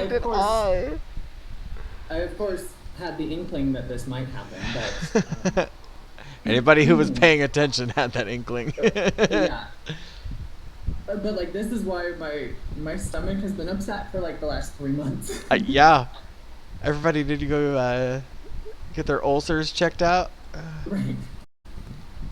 I was talking to Jake around the whole death thing, and he was all like, "Man, Strahd doesn't even have to do anything; just kill each other." I was like, "It's Barovia." That's Barovia for you, absolutely. That's so amazing. We have 5 viewers. I don't know who's all watching us tonight, but thank you guys for coming by. We got a lot of cool people here. I gotta follow 4 hours ago from JG Amore. I think is how you say that. Anyways, yeah, you guys, that was amazing. Our session was almost exactly 4 hours and 20 minutes. Okay, so our next meeting here.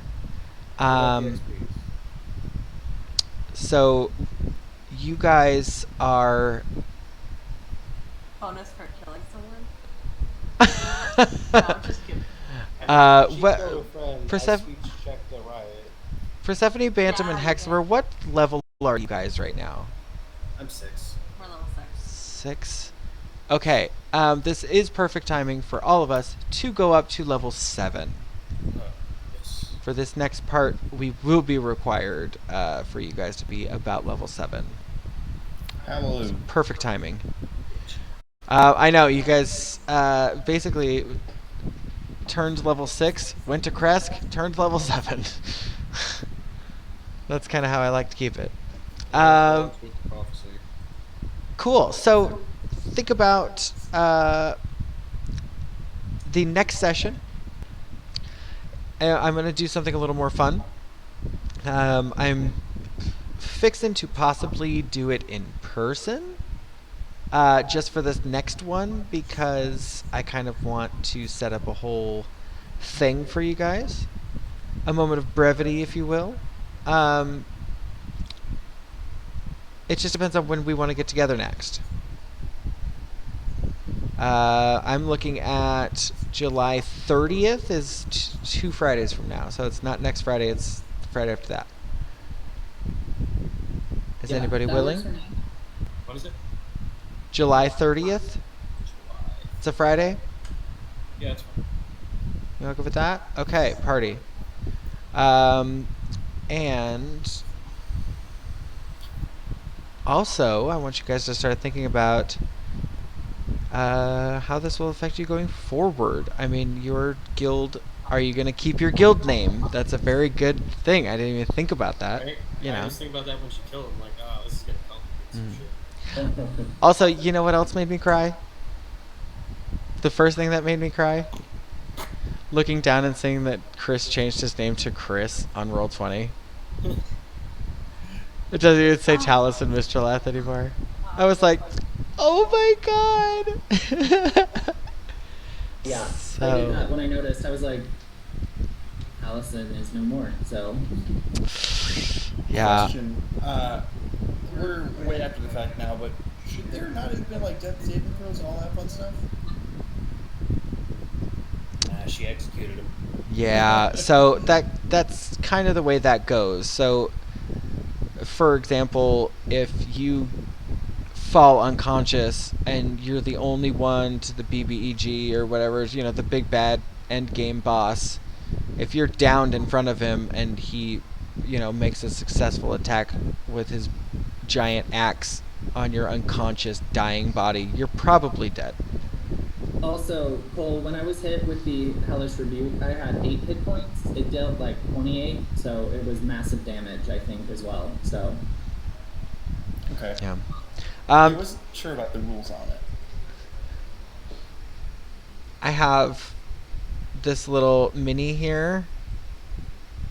He's like my little war mini. I put him out on my... He's a little fell hound with a little orc guy. But I have a flag here for every one of the characters that's ever died in one of my campaigns. You're killing me, Chris. Both marks so far are Chris's characters. I fear for my characters. is the other one Pixis then? Yeah, Pixis is my first character I ever killed, and I guess technically, well, this is a major character death, so Janelle, I'm going to put it up on the banner for you. I have a really hard time understanding how to level up my character. So when it said manage levels, I just went there and I changed the level to 7. Yeah, Oh, okay. Yep, yeah, that's it. literally that. That's it. Yep. And then you just need to go through your features and traits and make sure that if you unlocked anything new at level 7, that you activate them. Yeah, it'll stop you. Like, it won't let you save unless you select certain things. It'll be like, select this. Like, I just did, and I had to pick a new language for some goddamn reason. Yeah, it didn't say that anything changed. I think I may have got some stuff, but nothing needed changing. Because I know that right now I'm immune to charm and disease, which I don't think was there before. That's handy. So, Yeah, there might just be passive effects that you unlocked. yeah, I think that's what it was. And now my lay on hand pool is 35 hit points. So Party. that's good. Yeah, you guys are gonna start getting some insane shit over the next couple levels. Oh, also, Yeah. are you guys okay with me being my bard character? Do you think that the party needs a bard, or should I do a different class? Well, I don't We have know, some 'cause choices here.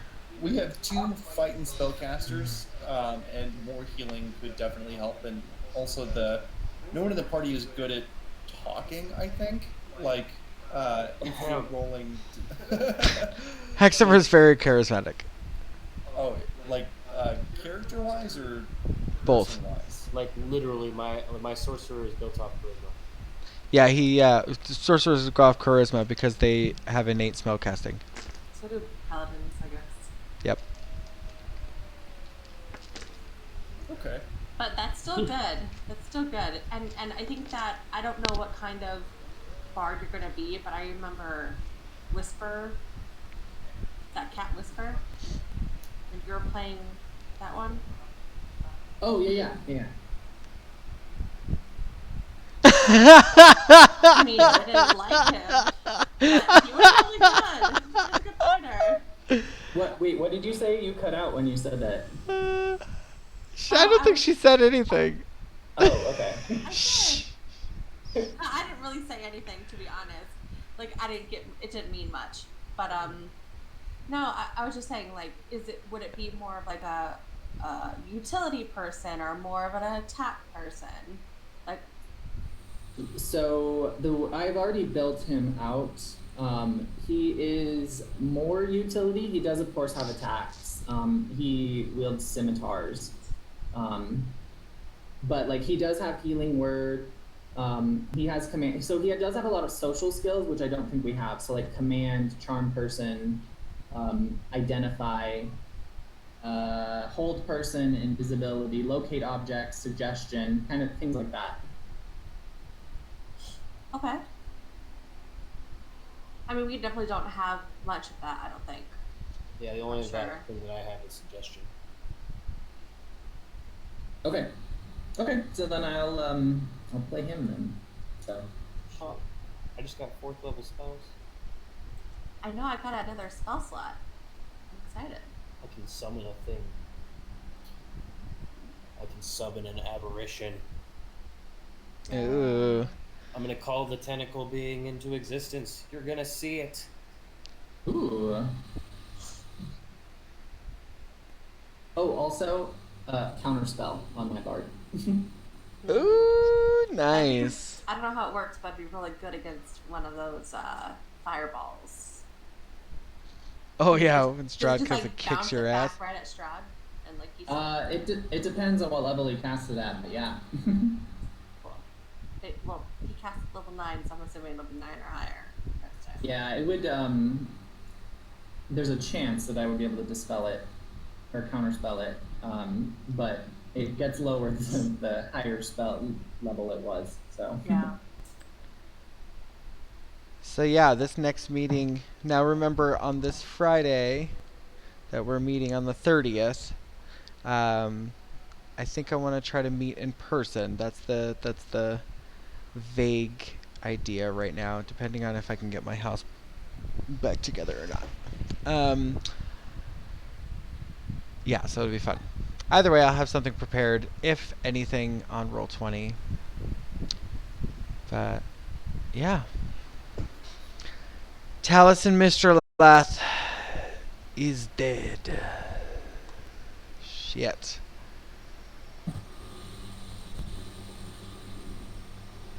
By Taliesin, first character. Damn. Damn. He was Kresk. a good character too. He was very helpful. Very good. So, well, guys, you have a lot to think about. Thank you all so much for joining me. I think next Saturday we have Icewind Dale, correct? Yep. Okay. That is it for me then. Thank y'all for Bye. joining me. Yeah, Bye. thanks everyone. Bye guys. See you tomorrow. Bye, everyone. Bye. Bye, guys.